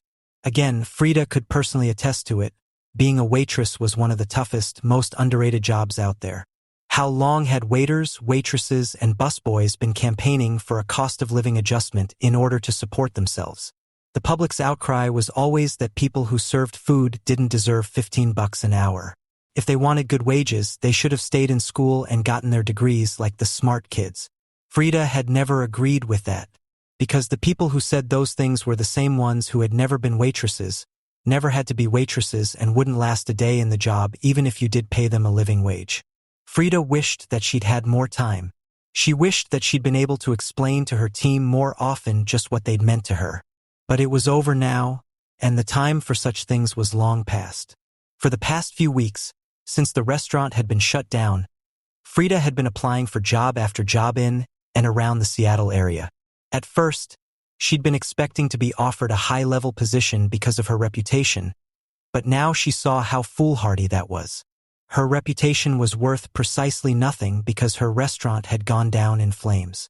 Everybody thought that she'd bribed a food critic or manipulated him in some way, despite Terrence's many public statements that he had given an honest and accurate critiquing. As he'd told her, nobody believed them. Frida found herself wishing, quite often, that she'd taken Terrence's advice and tanked the review. What's the worst that could have happened? It couldn't have been worse than this. Frida had been offered quite a few positions in the area, but few were worthy of her skills and her experience. She was not going to start off as a head chef again. She'd made her peace with that much at least. But she refused to go back to being a waitress. That was a bitter meal that she absolutely refused to swallow, regardless of price or circumstance. They may have taken her restaurant and her reputation, but Frida Carter still had her pride. And no one could take that away from her, no matter how much they tried. 2 months later, Frida was leaving work. The best available job offer in the city had been at a little French restaurant on the edge of town as a line cook. A line cook. It was an insult. Yes, it may have been a very honorable and worthy profession, but Frida had been a head chef, and no matter how hard she tried, she just couldn't seem to shake the memories loose. She couldn't seem to shed the memories of all that she had lost. Not to say that she hadn't given it a try. She'd given it a good try, but some things were just far too precious to ever be forgotten, no matter how hard you tried. Frida, however, thought today might be easier. Of all days, her 29th birthday, and a fine way she was spending it, too. Booted out of her own restaurant, miles backward in her career, and she hadn't seen Terrence in weeks. She knew he didn't have much to lose. He still had his billionaire status after the damage was done. He didn't answer his calls, his texts. He seemed to have forgotten her. Frida had thought that impossible, but the evidence so far suggested the contrary. How he could manage to forget her almost wounded her, especially after the amazing time they had shared together. She had tried to keep an open mind about the whole thing, especially considering they had never truly spoken about what they were. But she had hoped that she had meant something to him regardless. She thought that maybe she hadn't after all. No one could blame her for thinking that he just couldn't face her after everything that had happened, but there was a part of her. A part that she wanted to bury so far down that the thought didn't even cross her mind, and that past was the possibility that he had had enough of her just as the news had broken out. It was a horrible thought that she didn't want to have, but nothing else really made sense to her. Frida was pulled right out of her internal monologue by a familiar face blocking her path on the street. "Andrew," she exclaimed. Andrew grinned right back at her in a way that Frida had never seen before. She was surprised, to say the least, to see her old friend beaming like the Cheshire Cat. "What are you doing here?" she exclaimed. "I haven't seen you in months." "Nor I you." Andrew patted her on the shoulder. "It's not been easy, getting back into the culinary world as a professional." Frida nodded. "You're telling me?" She scoffed and rolled her eyes. "Well," Andrew smirked, "I can tell you that it's about to get easier." Frida frowned, puzzled. "What do you mean it's about to get easier?" "Come with me, you'll see." Andrew winked at her. Frida was now 100% alarmed. Andrew, winking, was today even happening?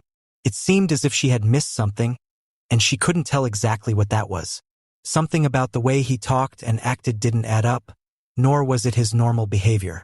As they walked up the high street and into town, Frida got a feeling that she knew where they were heading, and her suspicions were proven right. They were taking her old route to work before the restaurant had been closed down, of course. But once they rounded the bend into the little square where l'Ultimacina had been, Frida caught her breath. The restaurant had been closed and stripped barren, of course. No more signs, no more carpeted interior, dining tables, chairs, even the antlers had been taken away. But now, something even grander was standing in its place. The entire building just screamed bistro. It had an elegant color scheme. It had glass windows that had been freshly cleaned and polished, and a brand new velvety banner hanging over the front, obscuring its name. Oh, and a huge crowd of people. As soon as Frida came into sight, the crowd burst out into raucous applause. Frida just stood there, a bemused expression on her face. What did one say to this? What even was this? This was harder to react to than the happy birthday song. "There she is," boomed a familiar voice. Frida looked up and spotted him. Perched on the very top of a long ladder, next to the velvety banner, was Terrence Harrison, looking as gorgeous as ever. "The woman of the hour," Terrence cried out. He descended the ladder quickly and approached her. He looked quite abnormal, wearing decorator's overalls and a light blue t-shirt. "Well, howdy do," he said cheekily, winking. Frida reared back and punched him in the shoulder. "Where have you been?"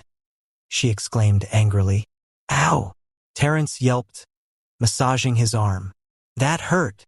"Well," Frida asked, "where have you been?" "I've been busy," Terrence said defensively.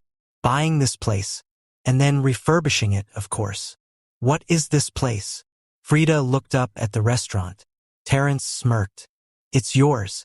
If you want it, that is." Frida's eyes almost bugged out. "What?" "Well, half of it's mine, but I want to give you the other half," Terrence explained. Chris, if you would.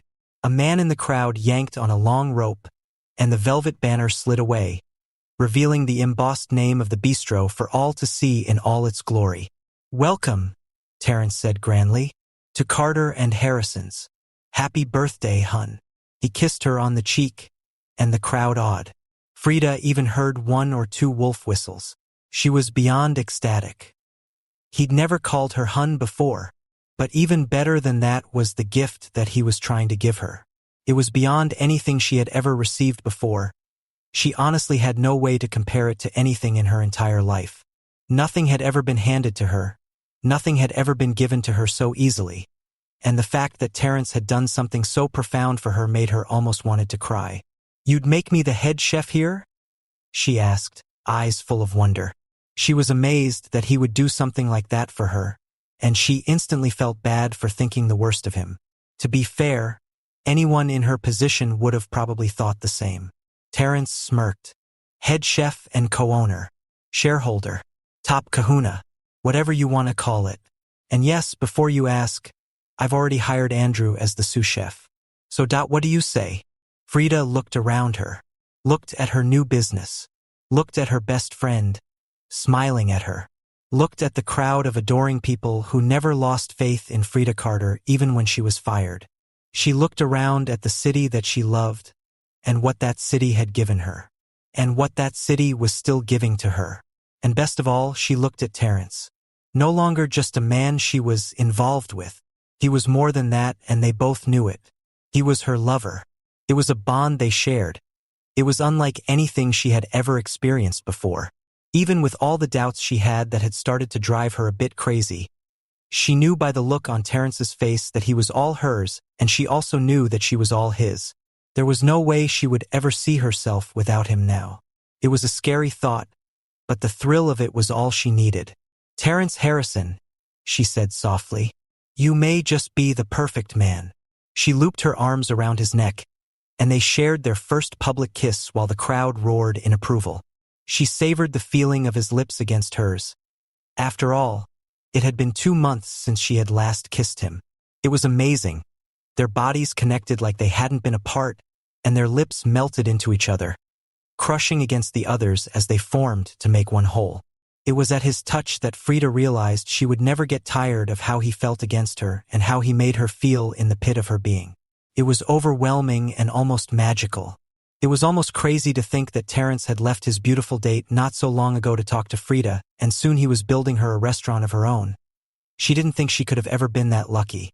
Meeting him had been lucky enough, but everything after that seemed to work as a motion of ups and downs, and yet it had been possibly the greatest experiences of her life so far. The end. If you want more BWWM romances like this, please, my love, be sure to subscribe to the Romancely YouTube channel. I look forward to spending more time with you. Subscribe and let's make it happen.